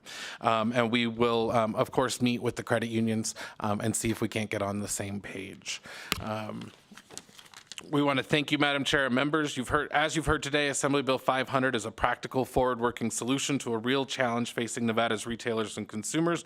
By removing costly inefficiencies and creating space for innovation, we can build a stronger payment system and a stronger economy. We appreciate your attention, and we're happy to continue this conversation as we hope the bill moves further. Thank you. I will now close the hearing on Assembly Bill 500. I will now open the hearing on Assembly Bill 414. This measure revises provisions relating to occupational safety and health. Welcome, Assembly Member. You may begin when you're ready.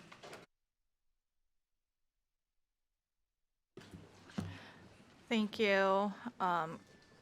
Thank you, Chair, and good afternoon, Chair Marsola and members of the committee. For the record, I am Cynthia Moore, CINTHIAMOORE, and I proudly represent Assembly District 11 in the heart of East Las Vegas. I'm here today to present Assembly Bill 414, which addresses indoor air quality and provides protections for those exposed to greenhouse gases. Today, I'm joined by Tom Morley, who will share with you why this piece of legislation is critical in our state, and also Edward Goodrich with IATSE, who will share a little bit of some of the things his members have gone through. Recently, Nevada passed a regulation for outdoor workers related to heat illness, but more can be done to protect our workers in Nevada. Employees who work indoors in industries like manufacturing and distribution centers are not just vulnerable to extreme heat, they are also vulnerable to poor air quality. Oftentimes, people assume that those working indoors are protected from the elements because they're indoors. The folks working in These folks often work in large, open warehouses that lack adequate ventilation, which can cause high ambient temperatures that contribute to heat illness or expose them to poor air quality. Protecting Nevada workers in the workplace is not only crucial for their well-being, but also benefits employers and the workplace as a whole. Nevada prides itself for being a place where big conferences and conventions take place. However, the folks who are working day in and day out to ensure that these big conventions and big conferences are successful are being exposed to greenhouse gases and inadequate ventilation, often working in poor conditions. They deserve to be treated with dignity, and their health needs to be taken seriously. You may hear from some of the opposition saying that this bill is not necessary and that we should go through the regs with OSHA to address these concerns. However, I have been here before. Just last session, when I was an advocate, I worked very closely with Senator Flores on Senate Bill 427, which would have provided protections for both outdoor and indoor workers exposed not just to extreme heat, but also poor air quality. This entire process just to get these heat regulations in place took about 3 years, if not more. Workers in Nevada deserve better. They cannot afford to wait 3 to 4 years while we go from trying to get something done either through this session or through the regs or back next session on this issue. They need protections now, and they deserve for us as a state to show them that we are standing up for them. Everyone deserves to work in a safe environment where they are protected and are able to go home to their families every day. And with that, Chair, I will pass it on to Tom Morley, who will then pass it on to Edward. Good afternoon, members of the committee. For the record, my name is Thomas Morley. I represent Teamsters Local 631. The spelling is THOMASMORLEY. The reason why we brought this bill to our sponsor, and thank you for sponsoring our language, is that OSHA recognizes the most hazardous greenhouse gases in closed environments being nitrous oxide, fluorocarbons, methane, and CO2. These gases over a long-term exposure in a working environment will surely have a negative impact on the workers exposed. There's currently an idling law that deals with no more than 15 minutes at idle in a closed environment. However, when you get into a situation where you have 1,000 trucks coming and going constantly on a consistent basis during a shift or shifts, exposes these workers to these dangerous greenhouse emissions throughout their day. We would ask the Nevada Legislative Committee to consider the proposed legislation and protect these workers. We would request the following: OSHA-approved monitoring devices with alarms. Monitoring devices must be checked every 4 hours by a safety inspector, general foreman, steward, or foreman, and recorded and accessible to OSHA, union reps, emergency response personnel. We would like to see cross-ventilation fans in enclosed spaces, climate control of temperatures exceeding 103 degrees, that there is provided cooling stations for those experiencing heat exhaustion. Once you've had heat exhaustion, you are more susceptible to heat exhaustion. 103 degrees, you may ask where that number came from. There was conversations with both North and South within this industry of warehouses and conventions. The North wanted 95 degrees, the South said 110, and to meet somewhere in the ballpark in the middle, we decided 103. No, we didn't throw a dart at the dartboard and just decide that. This would cover warehouses and event centers over 10,000 square foot. Reasoning is to capture close-spaced work environments and protect these workers from harm to their health, even in smaller environments that would experience actually heavier exposure due to the size of that particular workplace. We have met with OSHA. They did explain that they would put a fiscal note on this. It's a one-time of $70,000 to purchase these monitors that actually tests the equipment as well as the air. I believe they stated 13 would be necessary, as they have 7 employees in the south and 6 up here in the north. We're currently negotiating with certain industry employers and industry players who have requested that we address a situation of 25 employees or fewer, and that they be exempted. As a floor number, I believe we discussed and came to an agreement right before we walked in this meeting of 15 employees or more. Anyone else would be exempt for these smaller shops. Let's see. There is an amendment that we did submit for 414 that would exempt waste management, carting services, environmental services, and towing companies. And the reason behind this is that some insurance companies for those particular places, when you're dealing with hazardous materials, are going to have different safety protocols and requirements so that they can reach the goals of the insurance company. I'm talking about hazmat suits, things of that nature, where that person is in a dangerous environment, can't take off the suit to cool down, that sort of thing.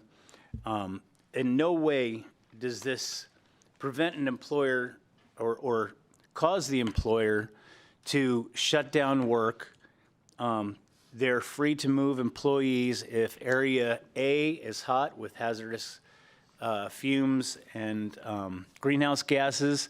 They can go to room B or C or D, and when that area has been established as being safe and free of the hazard of these greenhouse gases, as long as safety is approved, the general foreman, or steward may get these folks back to work because that environment has been cleared. I'm happy to take any questions. If you don't have any questions, I would refer over to my friend Ed Goodrich, who has worked in the industry for approximately 35, 40 years. Yeah. Go ahead and finish your presentation, and we will be asking questions at the end. Thank you. Thank you, Chair Marzola, and the members of the committee for your time today. My name is Edward Goodrich, EDWARD, not close enough to the family fortunes, representing local IATSE Local 363, the stage, convention, and film workers in Reno and Northern Nevada. And today, myself personally. As I read the contents of AB 414, I quickly realized that this legislation was actually about me. I am one of the type of workers referred to in this bill. I have worked for many years in conventions as an electrician in convention centers. I usually work as a high electrician, meaning that I am one of the people who distribute and drop wiring to the convention floor for the conventioneers' use. We drop in whatever is demanded by a client, with a range of power from household type power to special event industrial amperages of over 400 amps per drop. Occasionally, convention demand requires that we bring generator trucks in to supplement the power available in the building. In addition, there are riggers who are also working in the ceiling with us under the same conditions. I hope this gives you an idea of the type of work that is required. Up to and including now, it is my understanding that the official policy of these convention centers is to leave all air conditioning off until 2 hours before a show is open to the public, and to have the air conditioning shut off immediately at the official close of a show. Save expenses by not having the air handlers and conditioners circulate the air when not needed by the paying public. When the air handlers are off, we are subjected to concentrations of toxic fumes because the microclimate created within the building literally sucks air into the building from the loading docks. With trucks idling at the loading docks, the fumes are sucked into the building. If it's a car convention or vehicle show where exhibitors are allowed to bring in their own vehicles during setup, the fumes just travel straight up to the rafters. We're talking real smog here, so much so that it cuts down visibility at a distance of 30 feet, which is the next distance to the next catwalk. I've seen people become physically sick from this exposure to these fumes. I myself has experienced nausea in these catwalks because of the smog. Remember, these catwalks we're working in are over 40 feet up. Fainting when performing tasks in this environment can be fatal. These effects are the same in these buildings in both hot and cold weather. In summer, it gets to 100 and over 125 degrees in these catwalks, and this is in the Reno area. In winter, the smog is thicker.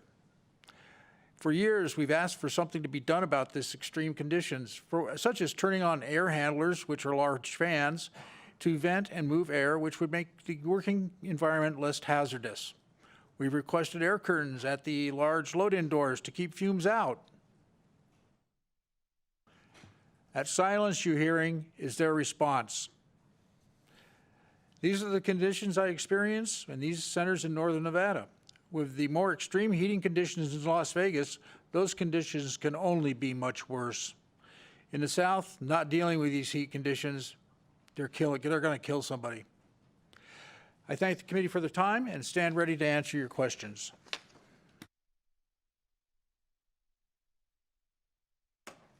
Thank you for your presentation. Committee members, are there any questions? Assemblymember Carter. Thank you. My questions comes from a little bit of personal experience. I worked out there in the 90s and was union steward. I'm talking about the Las Vegas Convention Center. And we had these issues then. And it had actually caused friction and near violence between working men and women and truck drivers and staff. And then I represented out there until 2020. And we'd get promises from the convention authority that it was going to be fixed, that they would set up a policy for turning on the swamp coolers to push air out and the like. Is that not happening? Are we still dealing with problems from 30 years ago that are still ongoing?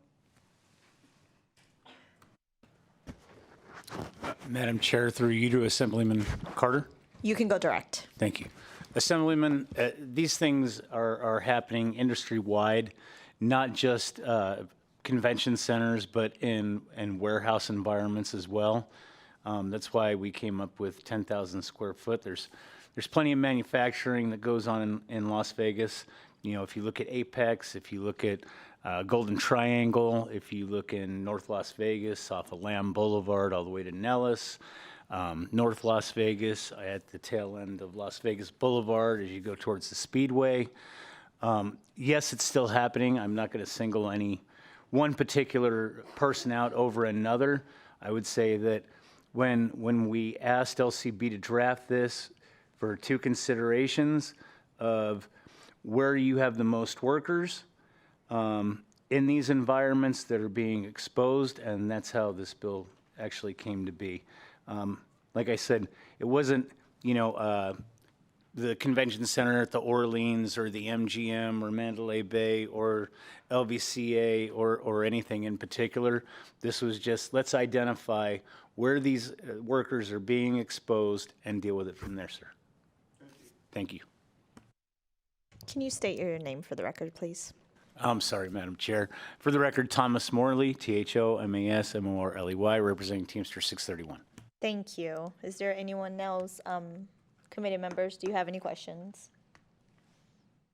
I don't see any, so I'll give you a couple of minutes to step back so we can start. For the record, Tom Morley.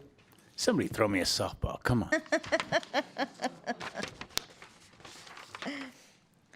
Assemblymember Carter did.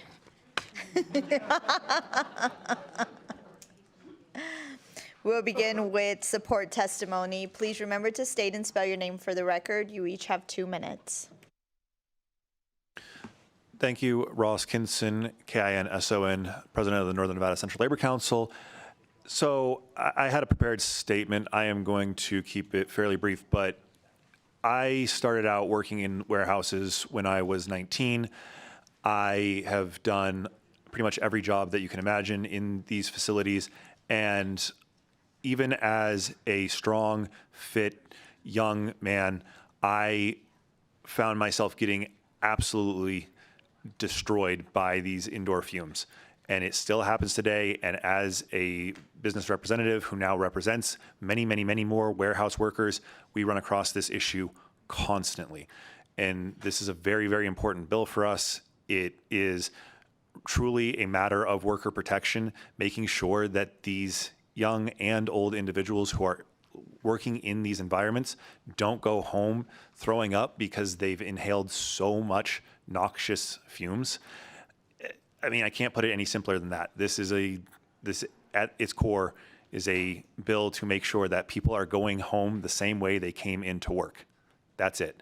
And I've experienced it firsthand, and I can tell you that it still goes on today and will continue to go on until we figure out how to address it. And we believe that 414 is a way to address that. So we hope for your support. Thank you.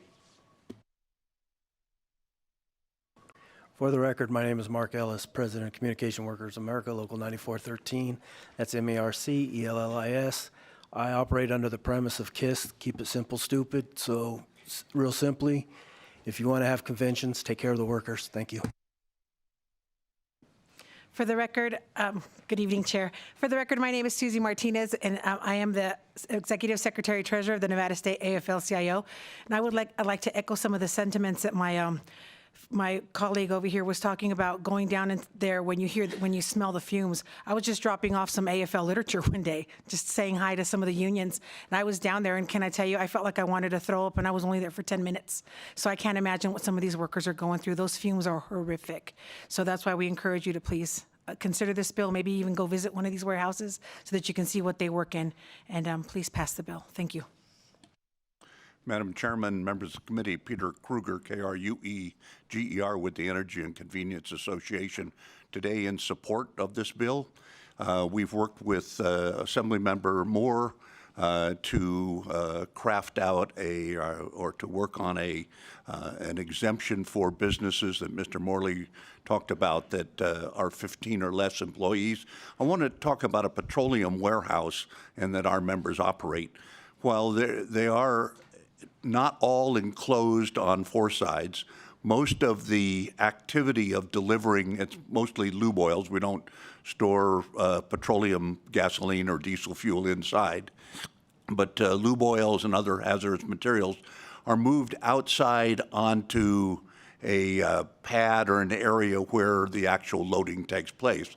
So we feel that with this agreement on 15, this is per shift, 15 or less employees, our members are covered. And I think it's fair to say, too, that many or most of our owners and operators of our facilities are already keenly aware, because employee safety, employee morale is key to keeping good employees. So we are, for those reasons, in support of this legislation. Thank you. Good afternoon, excuse me, Madam Chair, members of the committee and staff. My name is Rick McCann, for the record, MCCANN. I'll keep this short and sweet. Oh, by the way, I'm representing Teamsters Local 14 and 986. Short and sweet is not something you're used to with me, but I'm going to keep it short and sweet today. When I read this bill, these are the words that came out of me. Workers, high heat, air quality, fumes, summertime, water, illness, breathing, public safety and health, and working conditions. Come on. I mean, these are pretty important worker issues. You don't have to read any further than that. We support AB 414 as amended. Thank you. Thank you for your testimony. Is there anyone else in Las Vegas wishing to testify in support? I don't see anyone. I see you seated in Las Vegas. You may begin when you're ready. Please remember to state and spell your name for the record. Good afternoon, Chair and members of the committee. For the record, my name is Francisco Miranda. I am a Teamster with Local 631. I strongly urge the committee to support AB 414, the legislation that touches so many working families in the state. And we just need to take care of our workers. These are simple guardrails that will do that. Thank you.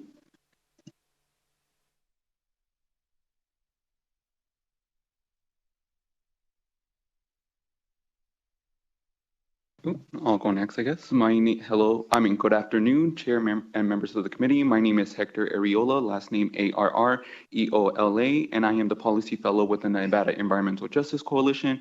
And I just quickly wanted to point out that this week we are going to reach 94 degrees here in Las Vegas. So our summers are becoming longer and hotter, and 100 degrees work days are no longer rare, they are the norm. Assembly Bill 414 protects workers from having to choose between their health and their paychecks. It safeguards the people who work in some of the most grueling conditions, those exposed to extreme heat and poor air quality in large hybrid facilities like warehouses, convention centers, and distribution hubs. They are our essential workers who keep our economy moving, and I urge you to support Assembly Bill 414 for the health, safety, and dignity of our workers. Thank you for your time and dedication to the people of our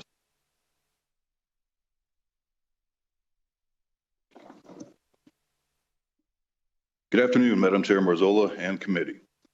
My name is Cavan Berens. That's CAVAN-BERENDS. I'm a business agent for Teamsters Local 631 who represents UPS members.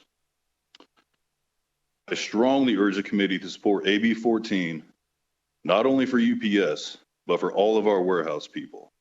Every single summer, our members and your constituents have to call 911 from work and take an ambulance ride to the hospital for heat exhaustion. So once again, I'm just here to strongly urge the support of AB 414, not only for our members, but for your constituents. Thank you very much.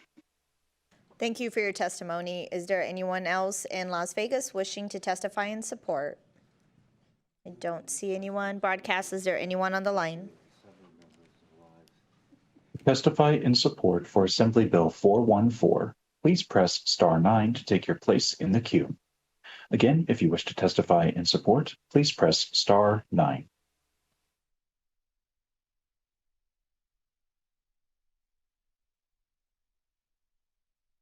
Good afternoon, everyone. Cyrus Hojati, C-Y-R-U-S-H-O-J-J-A-T-Y. This is a good bill. I will ditto the previous commentators. We'd like to thank the sponsor for bringing this amazing bill. Yes, we need to address the urban heat island effect, air quality. They're all very, very important. And also, we need to address our urban planning issues. I am the local chapter director of Strong Towns Las Vegas. Yield. Made my day.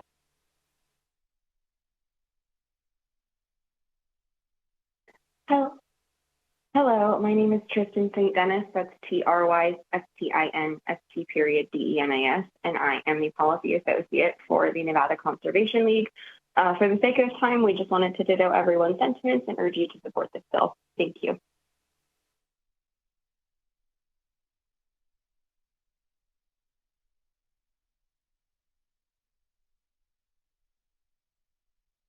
Good afternoon, Madam Chair, members of the committee. My name is Renee Ruiz, R-E-N-E-E-R-U-I-Z. I represent National Nurses United, National Nurses Organizing Committee, and I represent the interest of 3,000 plus RNs throughout the state of Nevada. We are more than concerned about the health and safety of workers throughout our state and often see the fallout of unsafe conditions. We are very much in support of this bill. Thank you.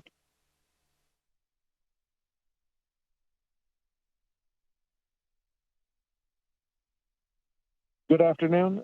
For the record, my name is Joseph Graham, J-O-S-E-P-H-G-R-A-H-A-M. I'm the Chief Steward for CWA 9413. I strongly urge the committee to support this bill. Thank you.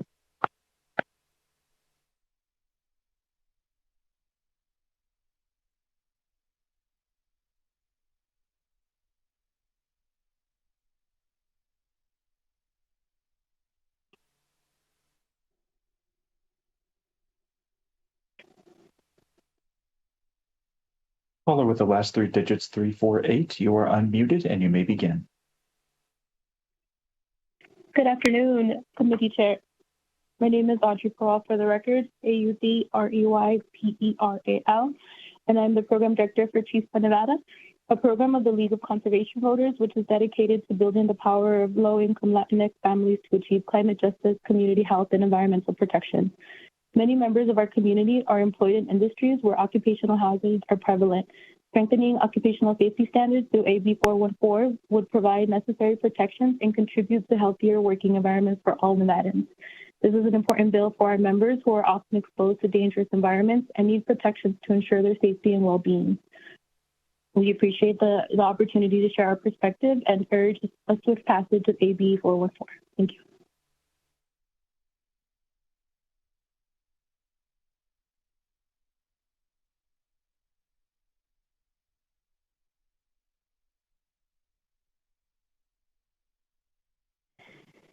Good afternoon, Chair and members of the committee. For the record, my name is Clarence McCarthy, C-L-A-R-E-N-C-E, M-C capital C-A-R-T-H-Y. I'm a union member of local branch 709 NELC, letter carriers. I am currently the health benefit rep for our branch. And I strongly urge the committee to support AB 414. Thank you for your consideration.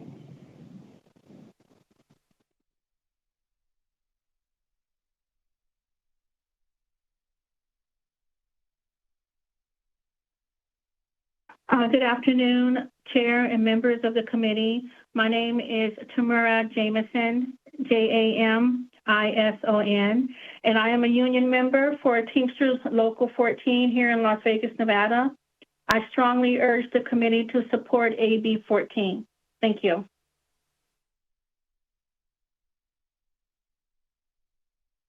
If you have recently joined and would like to testify in support of Assembly Bill 414, please press star 9 to take your place in the queue.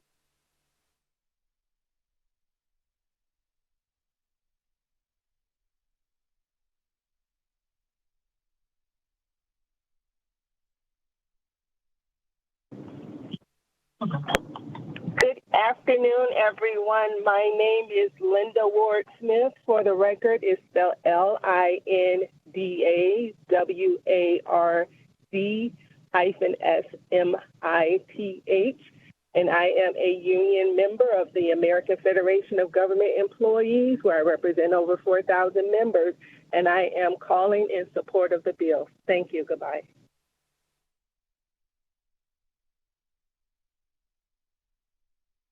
Chair, we have no more callers for support at this time. Thank you. We will move to testimony in opposition of Assembly 414. Is there anyone here in Carson City wishing to testify in opposition?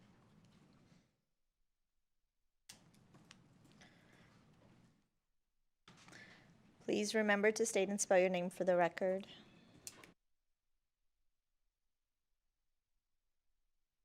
Good afternoon, Chair, members of the committee. Paul Moratkin, M-O-R-A-D-K-H-A-N with the Vegas Chamber. While the Chamber believes and supports measures to ensure worker safety, the Chamber is opposed to AB 414. The primary reason that during the 23 legislative session, the Chamber, along with other trade association members, made the commitment to work with Nevada OSHA and other stakeholders in the development and implementation of the heat mitigation standards before the beginning of the 2025 legislative session. We kept our body to this promise, and not only were those regulations approved, the Chamber and many other trade associations support the robust and comprehensive heat mitigation standards that were developed by Nevada OSHA for both indoor and outdoor workers and settings. The state is currently moving forward with these new heat standards for this summer, which were adopted last year by the Legislative Commission based on the regulatory standards that were developed by Nevada OSHA that again applies to both indoor and outdoor workers based on their job description assessment. OSHA is currently conducting training and outreach to educate employers of these standards for the summer. We believe that the introduction of AB 414 is premature currently. We asked to allow the Legislative Commission approved regulations to be implemented this summer before discussing any additional changes. The Chamber's belief is that any additional changes to the new heat standards would cause confusion for employers and employees and would not be ready for the implementation this summer. Regarding the bill itself, the new OSHA standards are determined by the assessment of job description and not by temperature levels as proposed by AB 414. It is the Chamber's belief that this bill goes in the opposite direction of what is currently being implemented as standards for heat mitigation. We believe that many of these issues regarding heat mitigation will be addressed by the new OSHA regulations as they are broad in scope of who it applies to. Also, the Chamber does not believe 10,000 square feet is a larger facility for distribution and convention centers and could be of a greater impact on small business as intended. For these highlighted reasons, we ask the committee not to move AB 4144 forward at this time. Thank you, Madam Chair. Good afternoon, Madam Chair, members of the committee. For the record, I'm Paul Enos, E-N-O-S. I am the CEO of the Nevada Trucking Association, here today in opposition to Assembly Bill 414. Section 3.2 says, hey, a truck needs to be turned off when it's at one of these facilities. A lot of trucks do have things like auxiliary power units, which do allow the drivers to run their air conditioning and run their heat, in the wintertime, but not all of them do. And one of the ways that our drivers can mitigate the effects of heat is by running that air conditioner. Now, while a lot of shippers are great and they'll let folks inside to a climate-controlled area use the bathroom, not all of them do. So some say, hey, no truck drivers in here. So, saying that a truck driver can't have that cab running, for even a little while is difficult. There are 3 idling laws in the state of Nevada. There's one for the state with up to a $2,000 fine. There's one in Washoe County, $250 on your first offense, $500 subsequently. And then for Clark County, you can be fined up to $10,000 if you are idling more than 15 minutes. So there are already regulations and laws in place. And then on the heat illness mitigation, we did work very hard not to have a specific standard in law like 103 degrees and then you have to do all these things. But we really wanted to focus on something that would protect each worker where their employer was required to do a task and risk assessment, job hazard analysis. And we do think those regulations actually provide the workers in the state of Nevada with much better protections that are on this bill, and we would like to see those move forward. Thank you very much. Thank you, Chair and members of the committee. For the record, Joe Hill, Policy Analyst for the Retail Association of Nevada. While we support protecting workers, this bill adds new mandates that are unnecessary and could hurt Nevada businesses. Nevada OSHA recently adopted heat safety rules after 3 years of collaboration with businesses and workers. These rules just took effect and employers are still adjusting, and we believe we should see how this plays out. AB 414 would also create new burdens falling hardest on small businesses, like requiring new equipment, constant monitoring, and additional training. Workers' protections should come through OSHA's flexible process, not a one-size-fits-all law. We respectfully urge you to oppose AB 414. Thank you. Good afternoon, Chairwoman Marzola and members of the committee. Carrie Kramer here on behalf of NAOP in opposition to AB 414. For the sake of brevity and all of the reasons previously stated, we are here in opposition as well. Good afternoon, Trey Abney, T-R-A-Y, A-B-N-E-Y, here today representing NFIB, small business job creators across Nevada. I know you've been here a very long time. I'll give a me too to the previous commenters. Thank you. Thank you, Madam Chair, members of the committee. For the record, my name is Terry Graves, representing Nevada Manufacturing Association, also in opposition of AB 414. While we also are concerned about worker safety, we're also concerned about regulations on top of regulations after the heat regs we did last session. So we're standing in opposition. Thank you.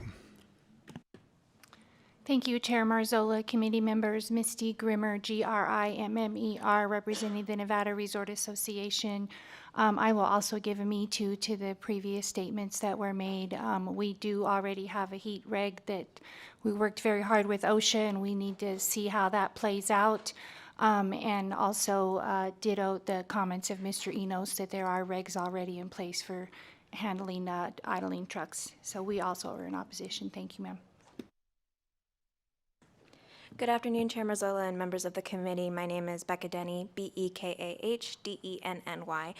with the Nevada Chapter Associated General Contractors. We'd like to echo the concerns raised and are in opposition of AB 414 at this time. Thank you.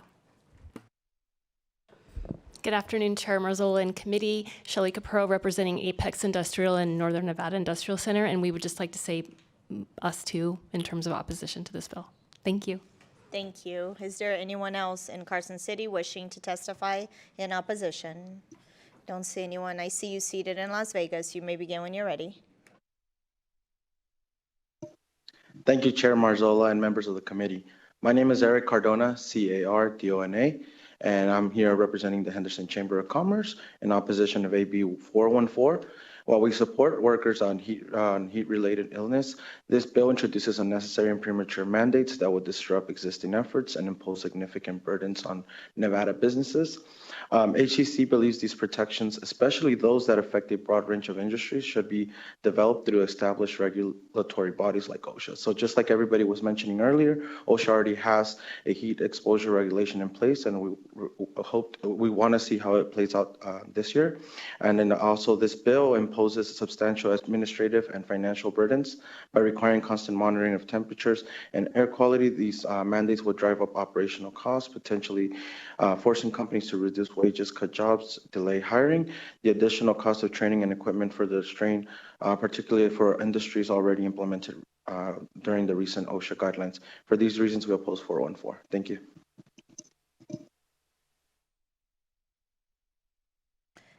Is there anyone else in Las Vegas wishing to testify in opposition? I don't see anyone. Broadcast, is there anyone on the line? To testify in opposition to Assembly Bill 414, please press star 9 to take your place in the queue.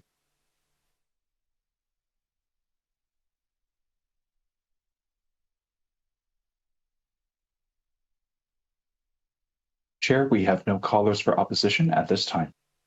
Thank you. We will move to neutral testimony. Is there anyone in Las Vegas, in Carson City, wishing to testify in neutral? I don't see anyone. I see you seated in Las Vegas. You may begin when you're ready.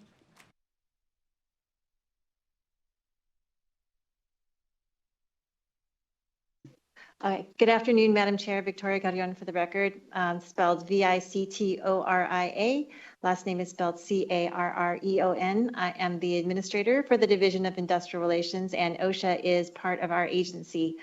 So in this bill, we want to thank the sponsors who we've been working with in regards to some technical changes. And just to clarify, one of those changes was to remove the word fumes from the bill, and that is because fumes and gases are different things. This bill asks to measure greenhouse gases, and fumes are a different element entirely. The other thing I wanted to mention is that OSHA would be responsible for enforcement of this regulation, and our safety consultation and training section would also be responsible for doing free consultations with businesses to ensure that they are compliant as well. There was a discussion earlier about equipment that we would need to enforce this. We would actually only need 4 gas monitors. 2 of those would be in northern Nevada and 2 of those would be in southern Nevada. And then the cost would also include training of our staff on those monitors. And if there's any other questions, happy to answer them. Thank you, Madam Chair.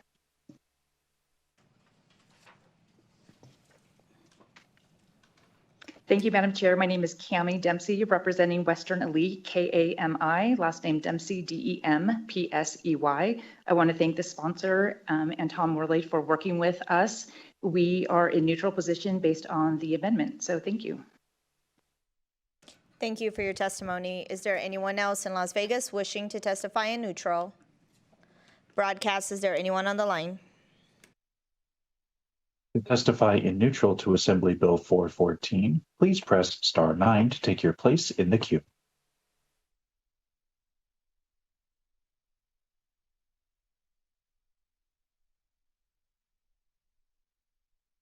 Chair, we have no callers for neutral. Thank you. Assembly member, would you like to give any final remarks?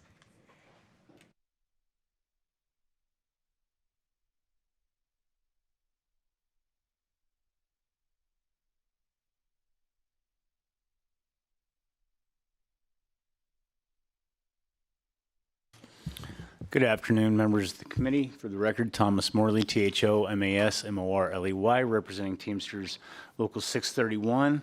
In closing, I would just like to say that this is a worker safety and exposure bill, that this is a necessity and not a luxury. We're no longer in the dark ages, the Industrial Revolution, or anything like that. Our workers, they deserve to come in healthy and leave healthy and go home with their families and enjoy their lives and not have to worry about their paycheck for simply complaining or filing a complaint over the heat or the exhaust of operating equipment and trucks on a consistent basis. There are ways to deal with this. I keep hearing that it is going to have a financial impact on these employers.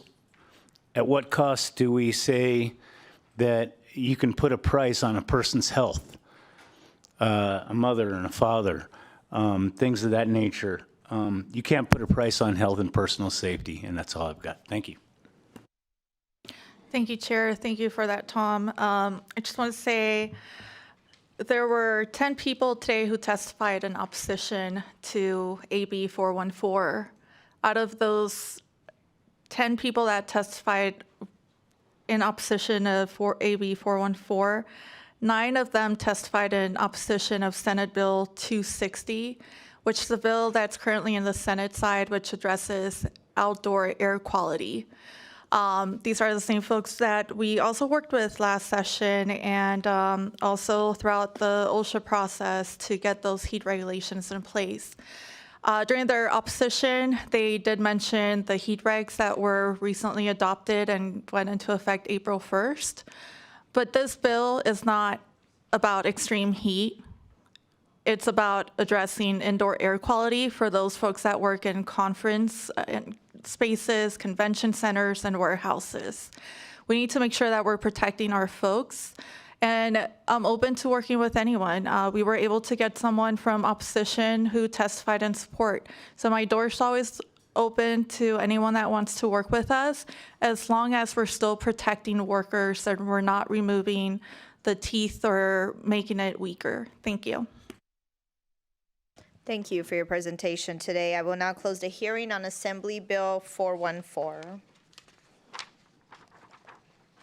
I will now open the hearing on Assembly Bill 509, which revises provisions relating to public utilities and similar entities. You may begin when you're ready. Thank you, Chair. I'm just going to bring up my presentation. It's about 28 slides. I'm kidding.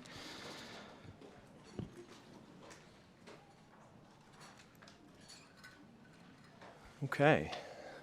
Good afternoon, everyone. Again, thank you, Chairwoman, for this opportunity to speak on this important issue. My name is Craig Stevens, C-R-A-I-G, S-T-E-V-E-N-S. I'm here representing Cox Communications. I'm going to have to drive and talk at the same time. So the primary objective to 509 is pretty simple.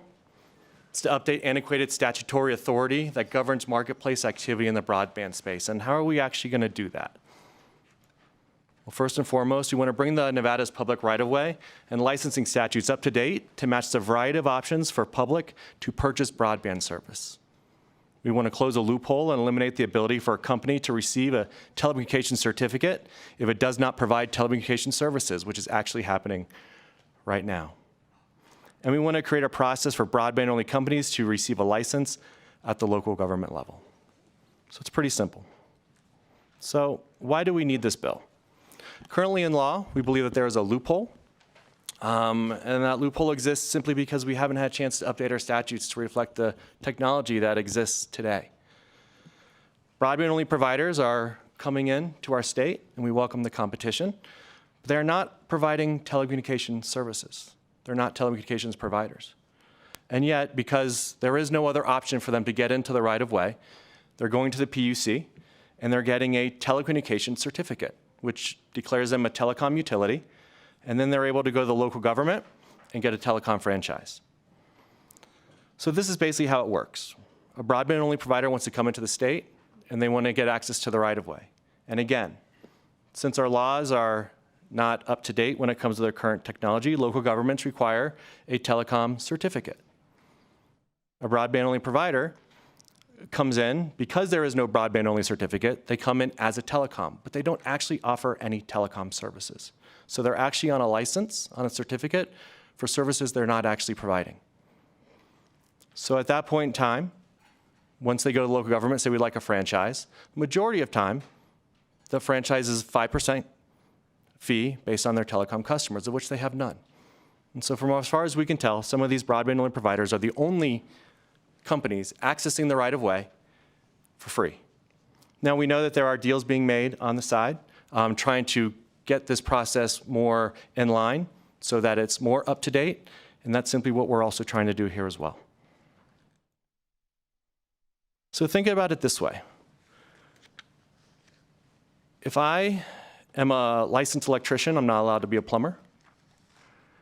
If I go to the local government and say I'd like to sell alcohol, but instead I decide to sell marijuana, they would quickly take away my license. And so that's really the problem that we're trying to solve here today. We're trying to solve that the technology advancement that is opening up here in Nevada, we need a new lane. We need an ability for a broadband-only provider to come in, actually provide service under the certificate that they're supposed to be providing service for, and as well as recognizing the market evolution, that not every entity can fit into the same regulatory process that we currently have.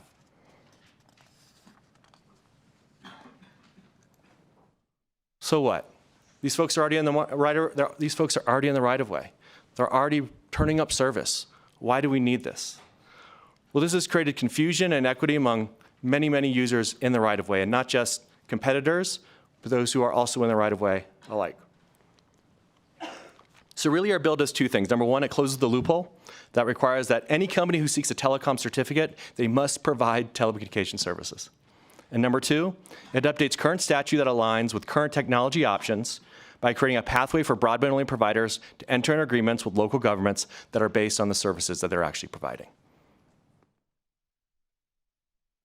Nevada has a long history of creating rules for franchise operators, and the broadband market is extremely competitive, and it's getting more competitive every day that goes on. And it's critical that the state help create a level playing field. The current regulatory environment for these providers can be quite confusing. In fact, in one local government, you have two providers. One is paying a fee, the other is not.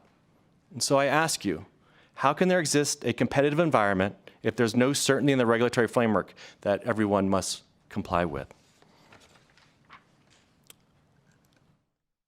And so going forward, and I would like to say one final point if I could, before I go over the bill. Broadband, should this bill pass, broadband-only providers will be held all to the same standards. And this is more important now than ever, because over $400 million is expected to come into the state under the BEAD program, knock on wood. And you're going to have broadband-only providers coming all across the state trying to enter into folks' right-of-way. And we need a regulatory environment that makes sense, one that doesn't put anybody at odds with each other, and doesn't require someone to get a license of services they don't actually provide. And so with your permission, I could just go through the sections of the bill. Now, I know that the will of the bill, the way the bill came out in drafting was not how we really intended it, and I apologize for that, but we do have an amendment. That amendment should be online for you. Now, the first two sections of our amendment, it revokes broadband-only providers who are currently in market, it revokes their telecom certificate.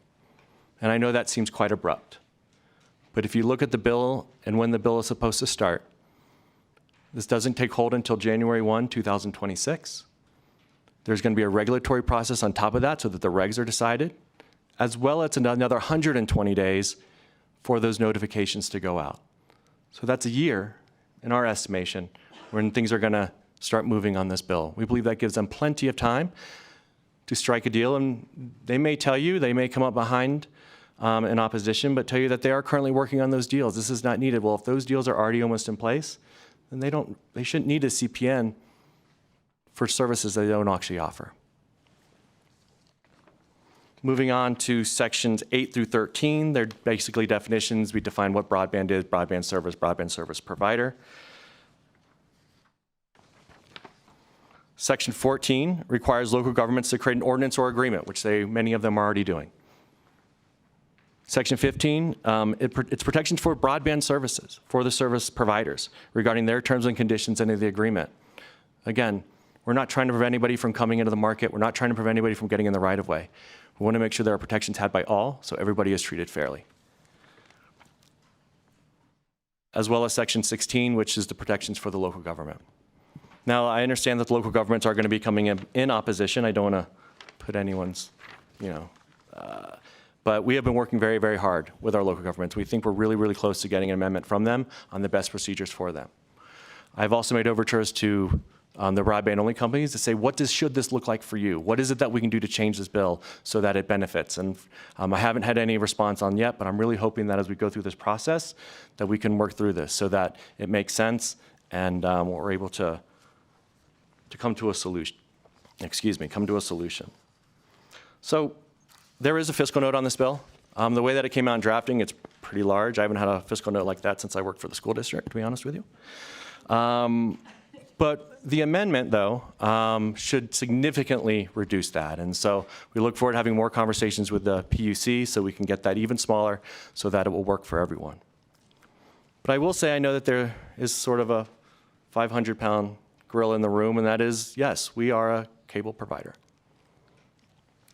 We are not a broadband provider. We do not pay on broadband. And it's a bit complicated, but all cable providers are subject to the rules of the federal government, where cable operators are exempt from collecting and remitting fees on broadband. It's affectionately called the mixed use rule. And again, this comes down from the federal government. But again, that's not what this bill is about. This is not about folks paying the same as us. It's not saying that they should pay less or more. This is about making sure that we have a strong regulatory environment where folks aren't coming in on a license that they don't actually offer those services for, and they can create their own regulations with the local government so it works for them. And my final point, yes, broadband-only companies are currently in the process of creating additional agreements. I've said this. However, this bill is not anti-competitive. Nobody is trying to block access to the right-of-way. In fact, it will empower local government to try and entice as many broadband-only providers to come into their communities to make us all compete. All this bill will do is either eliminate an unnecessary certificate that is causing a lot of confusion in the marketplace. And again, this is statewide. With so many broadband companies expected to enter Nevada over the next year, now is the time to get the rules in place, and we need to get it right. Thank you. Happy to answer any questions. Thank you for your presentation, Mr. Stevens. Committee members, are there any questions? Vice Chair Howdigi. Thank you, Chair. One quick question for you. I'm curious about how other states deal with this. Can you talk to us about how other states deal with broadband-only providers that don't provide telecommunication services? Certainly. And the ones that we're familiar with in Arizona and in other places, they have ordinances with the local governments. And so that's really all I think that we're trying to align that with is what's happening across the country and how they do it. And that's important.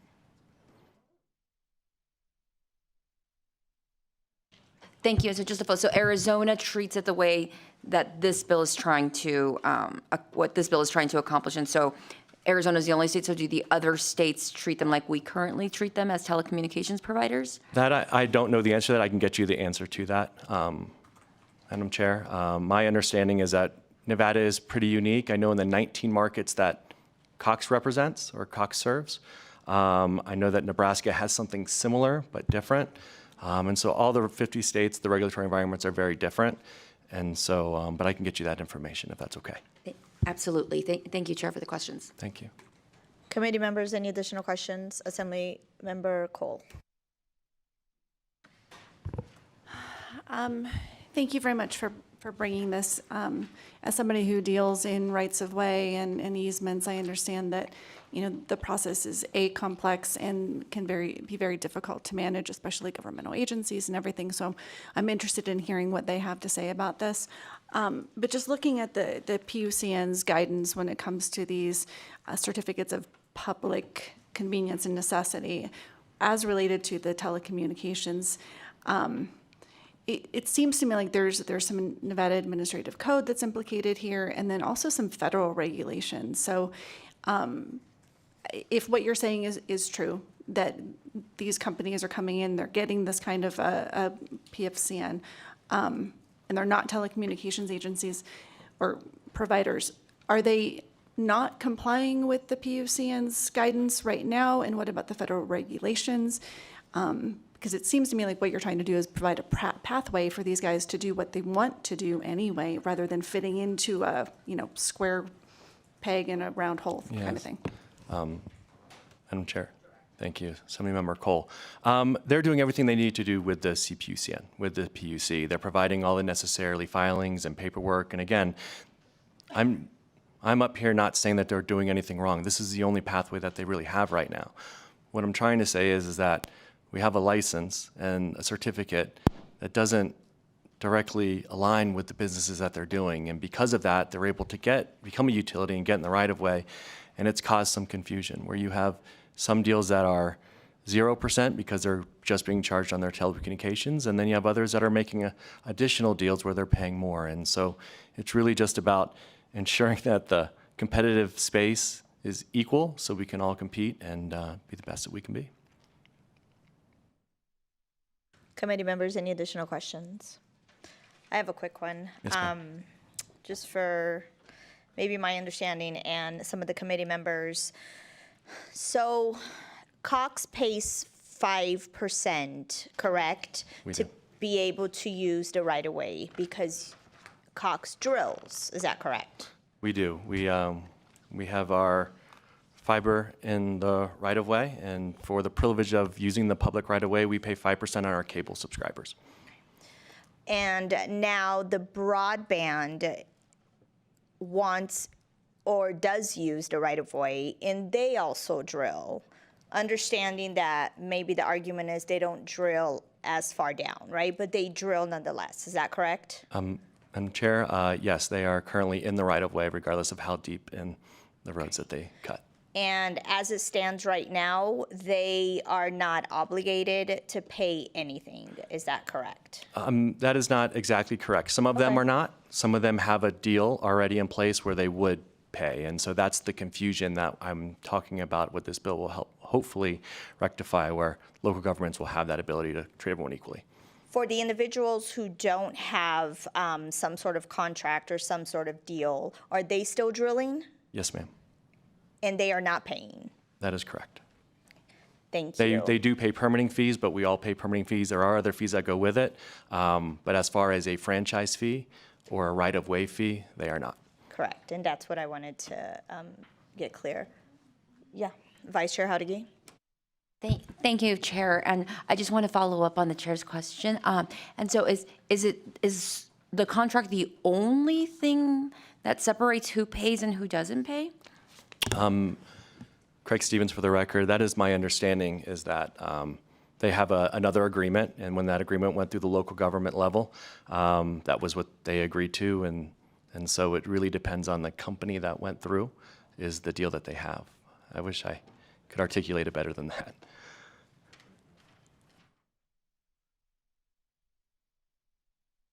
Assemblymember Cole. Thank you for trying to explain this. It feels like it's simple and yet not simple at all. Can you explain, what do the local governments do with the franchise fees? I mean, do they spend that money in services to their community? Is it directly related to maintenance of the right-of-way areas and making sure that nothing is implicated, like, oh, you just hit a power line while you were digging in the trench? Madam Chair, luckily we have our local government sitting here behind me waiting to oppose my bill, so you can ask them certainly there. But yes, I believe it's maintenance fees. I believe it's accessing to the right-of-way and making sure that the right-of-way stays nice and the ability for people to use it. So. Vice Chair. My last question, I promise. I can't promise there won't be more after, but do you know with this law, if it's passed, what would happen to those existing contracts? Would there be parity now amongst everyone, so that everyone has to pay the same fee for the right of way? Because there's existing contracts with some broadband only service providers are paying and some aren't, and so the goal is for parity. So would this null and void any contracts so that there's parity across the board? Assemblyman Howdigi, that is the plan. Once you take away the CPUCN license, which is what got them into the right-of-way in the first place, they will no longer have access to the right-of-way, which will hopefully encourage them to quickly get their deals done. And the local governments already, I know, with their deals in place, and they can just keep on working. And again, the off-ramp is quite a long time, and so this is not going to happen tomorrow. It's going to happen after many, many months and many, many discussions. We will start with support testimony. Is there anyone here in Carson City wishing to testify in support of Assembly Bill 509? Please remember to state and spell your name for the record.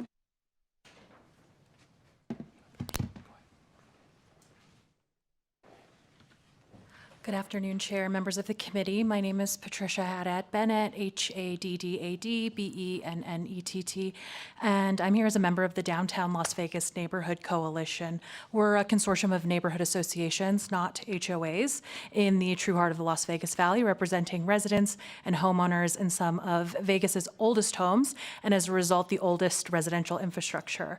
We're supporting AB 509, and I'd like to give you a resident's perspective on what this looks like on the ground. So for the past 280 days and counting, my neighbors and I have experienced significant and costly disruptions to our daily lives due to a wholesale fiber installation project with no end in sight. Crucially, this project began without any prior notification to residents. Weeks later, after neighbors organized a meeting, we learned from the city that they had entered into a franchise agreement with Gigapower, a subsidiary of AT&T, and their subcontractor, Tilson Technologies, for this wholesale fiber installation in front of our homes. This agreement, we discovered, lacked any cost-sharing component to protect the public infrastructure that we all benefit from. The consequences of this installation have been severe and costly for our neighborhood, not including the untold cost and number of man-hours the city has spent mitigating the damages. We've endured illegally towed cars, blocked driveways and streets, ruptured water and sewer lines, and significant destruction of property and landscaping.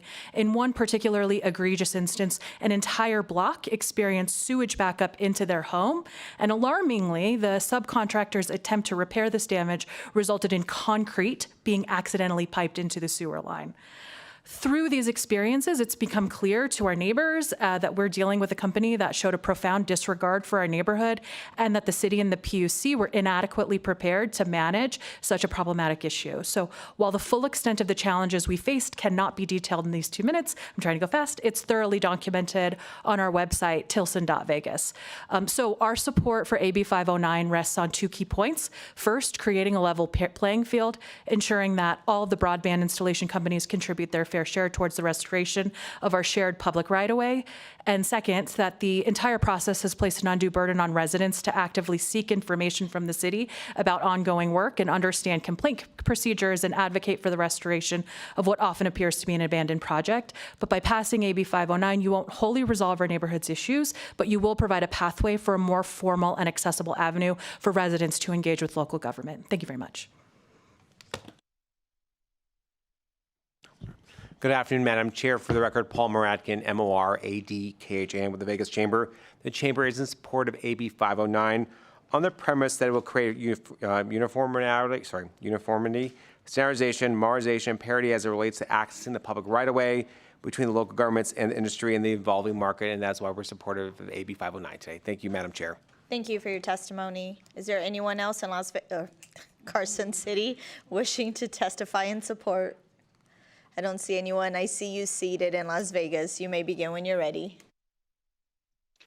Thank you, Chair Marzola and members of the committee. My name is Eric Cardona, C-A-R-D-O-N-A, and I'm here to represent the Henderson Chamber of Commerce. As technology express our support for AB 509, and as technology continues to rapidly evolve, especially in the broadband and telecommunications sectors, it is critical that our laws and regulatory frameworks keep pace to ensure fairness, transparency, and accountability. AB 509 is forward-looking measure that protects consumers, promotes fair business practices, and strengthens Nevada's digital infrastructure for the future. For these reasons, we are in support of AB 509. Thank you. Thank you for your testimony. Is there anyone else in Las Vegas wishing to testify in support? Don't see anyone walking up. Broadcast, is there anyone on the line? Chair, the public lines are open and working. We have no callers for support at this time. Thank you. We will move to testimony in opposition of Assembly Bill 509.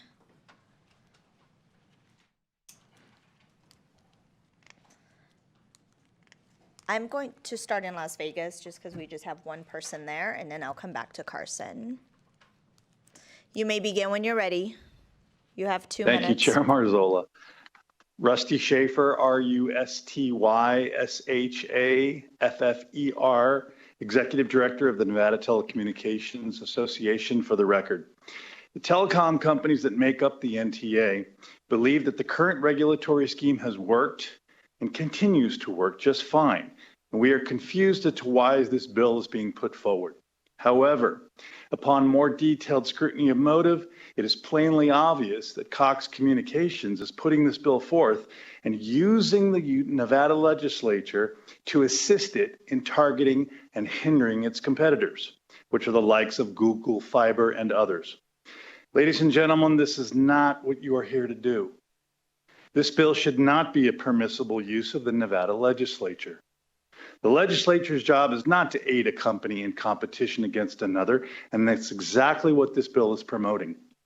The Nevada Telecommunications Association greatly appreciates the work that the Nevada Legislature does and believes that there are certainly more pressing and relevant issues that the legislature should be working on. Therefore, the NTA is opposed to AB 509. Thank you. Thank you for your testimony. Is there anyone else in Las Vegas wishing to testify in opposition? I don't see anyone. We will come back to Carson City. You may begin when you're ready. Good afternoon. I'm Angie Welling, ANGIE-WELLING,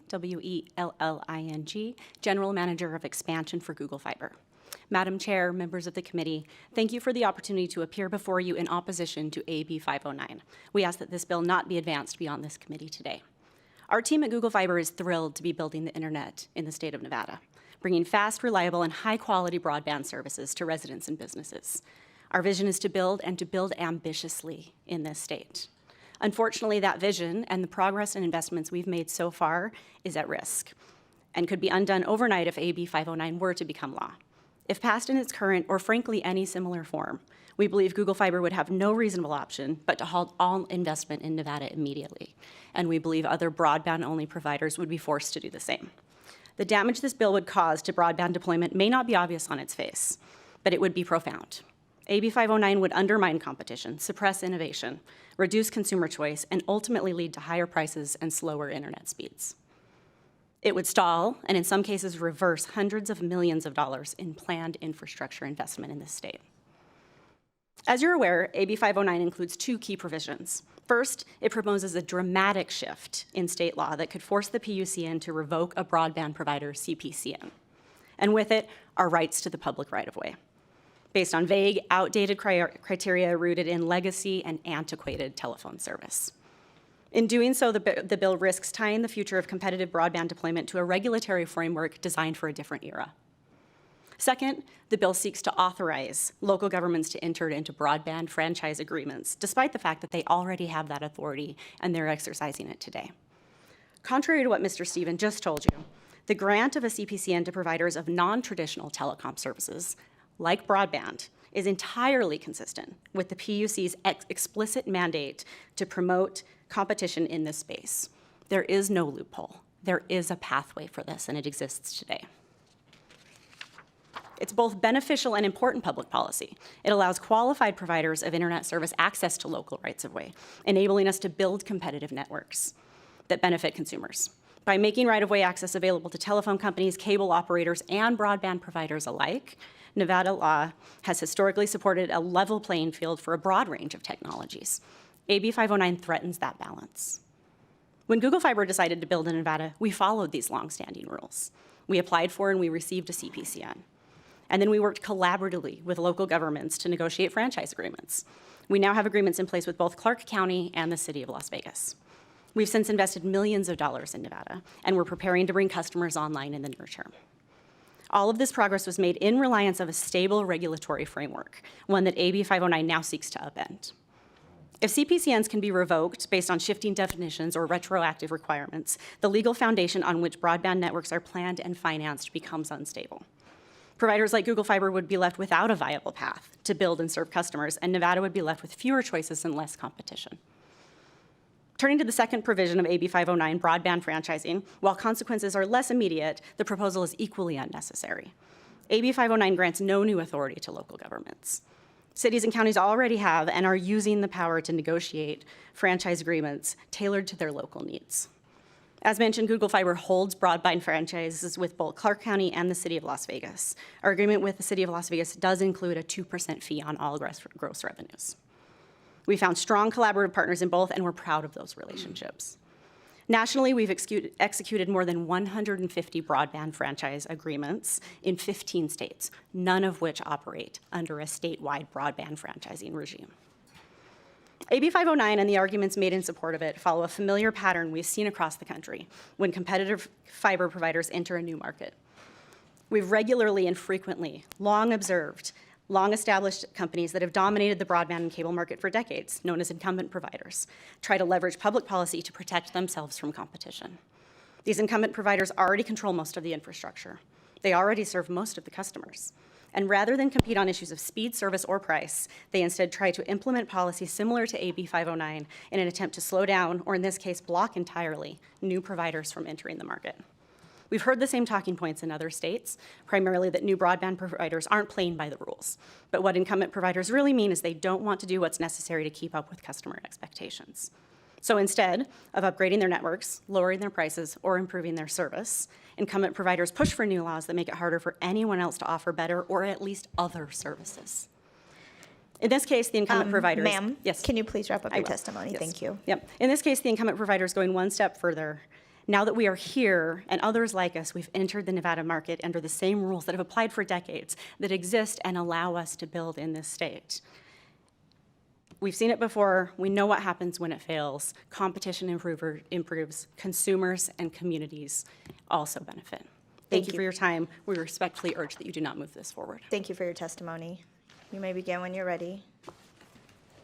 Good afternoon, Madam Chair and members of the committee. For the record, my name is Omar Salcedo. That's OMARSAUCEDO. And first, I want to thank Cox. And I'm testifying here today on behalf of AT&T. First, I want to thank Cox for the stakeholder engagement on this bill. Unfortunately, we are here testifying in opposition today. We proposed an amendment asking for a 2% cap on gross revenue for broadband service-only providers, and it appears that the language relating to gross revenue protection was removed from the bill. As this new business model evolves in the state and across the nation, we want to ensure that competition is protected and encouraged. Ultimately, we have seen in this state and in other jurisdictions in which this new business model has been introduced, a 2% gross revenue protection agreement. This model has been beneficial for us to build out infrastructure project, and it does encourage investment, and it's better for consumers as we can continue to compete in these incumbent markets. So for those reasons, we are here in opposition in the bill, and we would appreciate the opportunity to continue to work on it. Thank you for your time.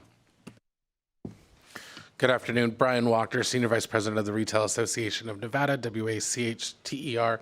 We are opposed to AB 509, and kind of a theme for us today. We want to make sure that some of the legacy systems that are currently in place aren't in a position to be able to put a stop or a hurdle to some of the innovation. As you know, e-commerce has exploded over the last decade, and so being able to provide our retailers with cost-effective, quick broadband internet services, and to be able to service our customers during those business models that makes sense is important. We talked earlier about making sure that those inputs to those business costs are as low as possible, and so anything that would increase those costs, we worry are going to ultimately be passed on to the businesses as customers, but as well as our customers. And for those reasons, we oppose AB 509. Good afternoon, Chair Marzola and members of the committee. My name is— Is your mic on? It says it is. Is that better? Sorry. Yes. I'll start over. Good afternoon. My name is Lina Tanner of Tanner Law and Strategy Group. I represent GigaPower. My first name is spelled Lina. My last name is spelled Tanner. GigaPower is a wholesale open access fiber broadband infrastructure network provider. That was a mouthful there. And they are operating in the state of Nevada. We thank you for the opportunity to testify today and appreciate your work on improving broadband across the state. We appreciate the discussion with stakeholders supporting this bill and efforts to improve it through this conceptual amendment that was discussed today, but we remain opposed to AB 509. I know that you have received a letter from our Governor GigaPower regarding these concerns, and I just want to expand on what we heard today and that letter. It's been suggested that this bill simply standardizes practices already in place. While we agree that we can and we do currently work with local governments to address right-of-way issues, a standardized one-size-fits-all model does nothing but protect companies that are already well-established incumbent providers in Nevada, and it hurts potential competition that would benefit consumers. And just to clarify, I would fully agree with Google Fiber and disagree with the bill presenter that other states, Arizona in particular, have statewide mandates. They do not. We deal with this on a case-by-case basis, a municipality-by-municipality basis, as we do here in the state of Nevada. Gigapower's model is to fully partner with the cities where we work. We work directly with municipalities to negotiate license agreements to make sure they are tailored to local needs and fairly compensate cities for the use of the right-of-way. That model has worked well for us in the communities we operate in throughout the nation, but it really only works when it is directly negotiated by the city. I see my time is just about up. We have significant deployments already underway in Nevada, but we do believe and agree with the other opponents today that if AB 509 is passed as written, or even through the conceptual amendment, we would be forced to reassess those projects and future expansion opportunities in Nevada. Thank you very much. If you can sit for a second, and if we can have Mr. Salcedo come back to the table.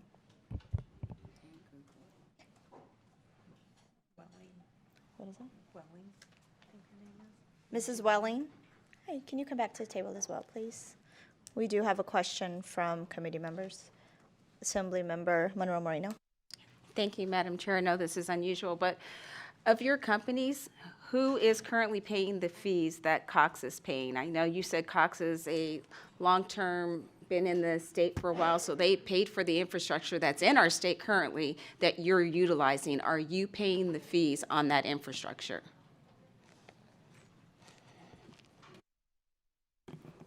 Angie Welling, Google Fiber. It's a good question, and thank you for it. So we are currently not serving customers at this point. So once we begin serving customers is when our fees will implement. So I'm speaking a little bit into the future.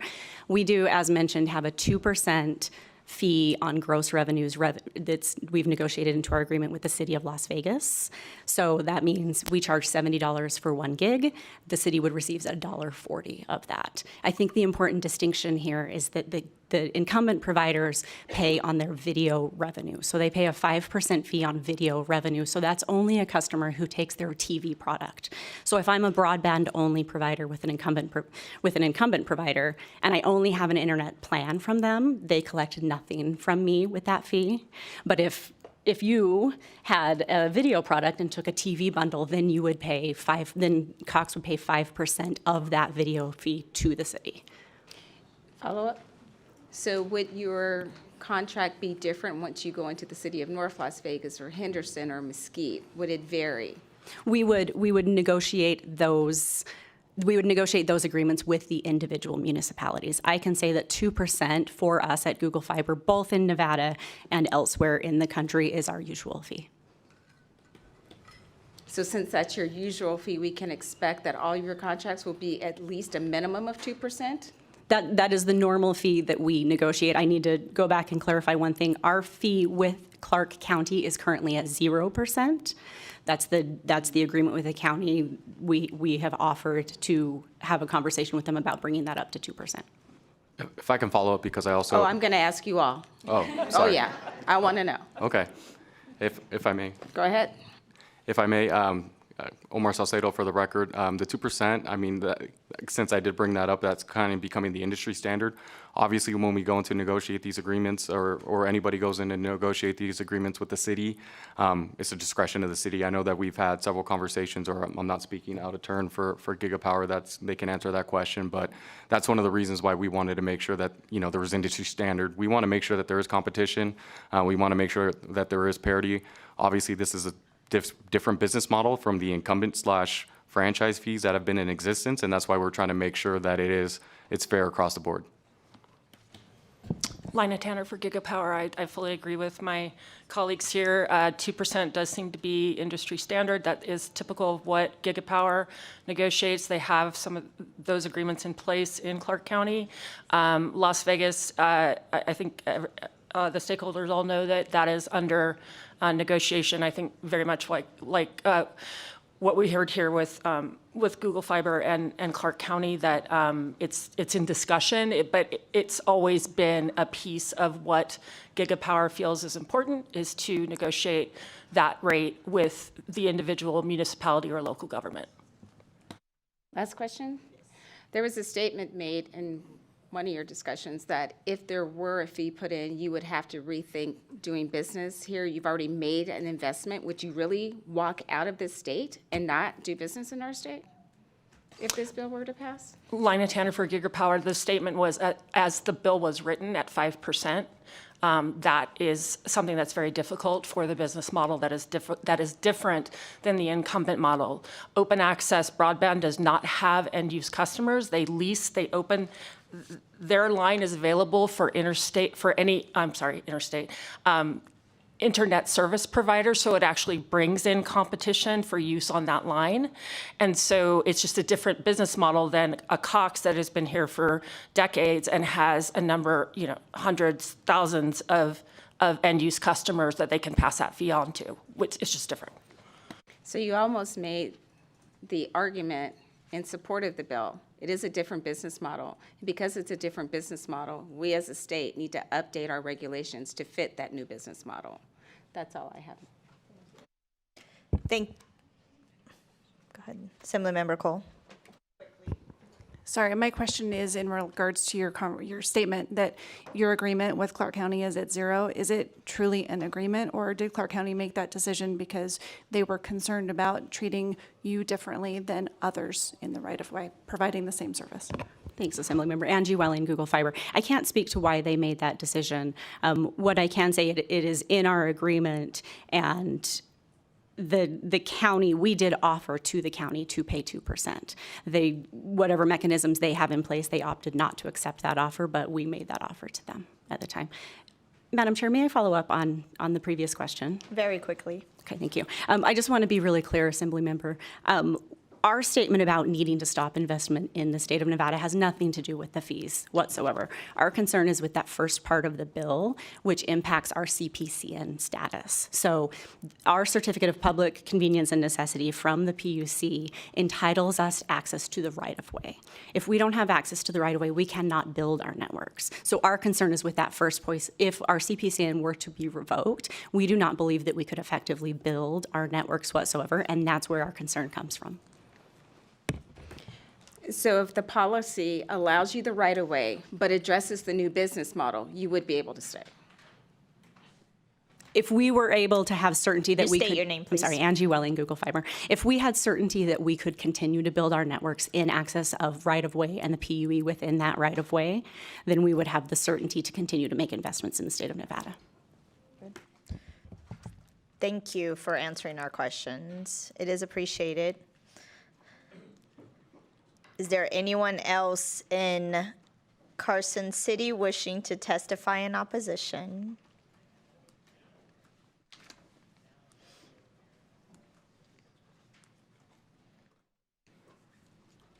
You may begin when you're ready. Thank you, Chair. Members of the committee, for the record, Randy Robison, Director of Government Affairs for the City of Las Vegas. Last name is Robison, R-O-B-I-S-O-N. We're here in opposition.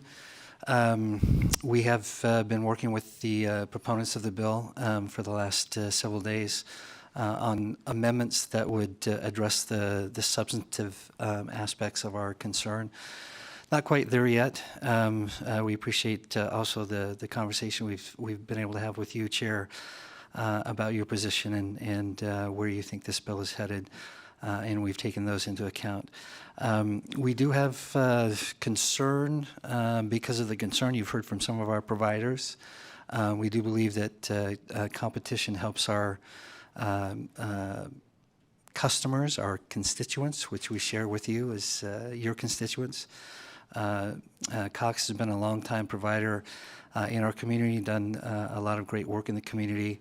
We're happy to work with them, but we've also seen already some of the benefits of competition for our consumers. And so we're just concerned that there's so much concern from the industry. We'd like to continue working with the sponsors and the other folks to see if we can get to somewhere where this all makes sense so that we can get to a good policy that keeps these providers coming in. There is a different business model, and so we do have to account for that. We have, as you've heard, we have at the local level been working with these different providers on different agreements. We believe we have that authority to do that currently, and would like to continue doing that. But they're, as you've heard from them, their concern makes us concerned. Thank you. Thank you, Madam Chair, members of the committee. Nicole Rourke, representing the city of Henderson. I'm going to echo the comments of my colleague. We're also working on those same amendments. What we hope and are planning to have is a friendly amendment to really make some technical corrections. The architecture of the law is really not conducive to the growth of the industry and the evolution of it right now. And so we're really trying to make things fit into this amendment and to honor the work that Cox has done on this bill. You know, just for your information, we do have Title 17, which was originally constructed in 2019 to really set forth the stage for broadband providers and to build that infrastructure. We did a modification in 2022 after some consultation with the industry to make sure that the ordinance continued, and we do not have a signed agreement currently in place. We are in talks with a number of different providers, and we have not yet come to a full agreement, but we're hopeful to bring more competition to the city in the near future. Thank you. Thank you for your testimony. Is there anyone else in Carson City wishing to testify in opposition? I don't see anyone. Broadcast, is there anyone on the line? Chair, we have no callers for opposition at this time. I will move to neutral testimony. Is there anyone in Carson City wishing to testify in neutral? You may begin when you're ready. For the record, my name is Mark Ellis. I'm with Communication Workers of America, Local 9413, and I never understood why people testified in neutral, but here I am. I'm kind of torn on this. On the one hand, I do represent the workers of AT&T and Churchill Communications, and I want to protect my workers. I also believe that there should be a level playing field. I've been working on the broadband stuff for 3-4 years now. I've also seen what Tilson and Gigapower have done in Las Vegas, and my union is one of the ones that have been pointing out some of their shoddy craftsmanship. So along with a level playing field, there also needs to be set standards. Craig agreed to talk to me about this, so for now I'm neutral. Hopefully I can get there. Thank you. Thank you. Is there anyone else in Carson City wishing to testify in neutral? Is there anyone in Las Vegas wishing to testify in neutral of Assembly Bill 509? I don't see anyone walking up. Broadcast, is there anyone on the line? Chair, we have no callers for neutral.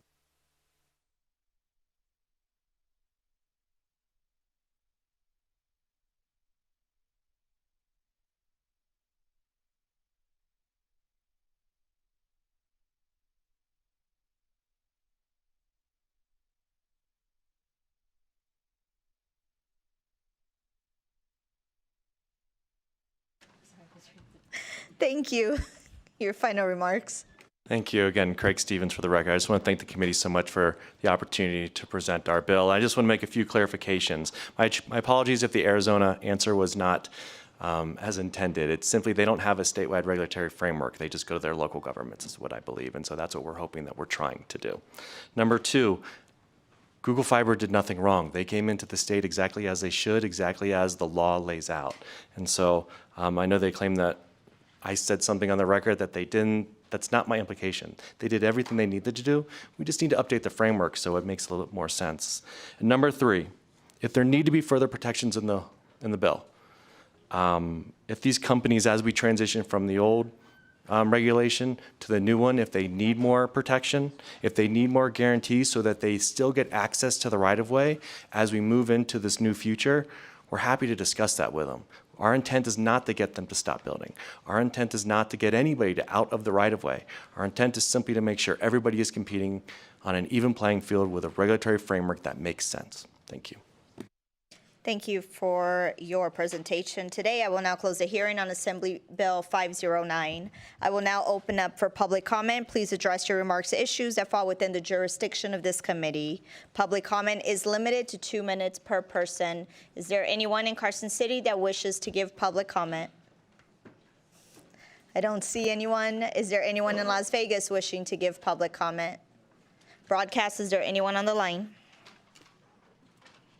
Chair, we have no callers for public comment. Thank you. This will conclude our meeting for today. We have our next meeting at 5 p.m. However, we are going to start a little later because AVH needs at least 15 minutes to turn the meeting around. So we'll be meeting about 5:15. This meeting's adjourned.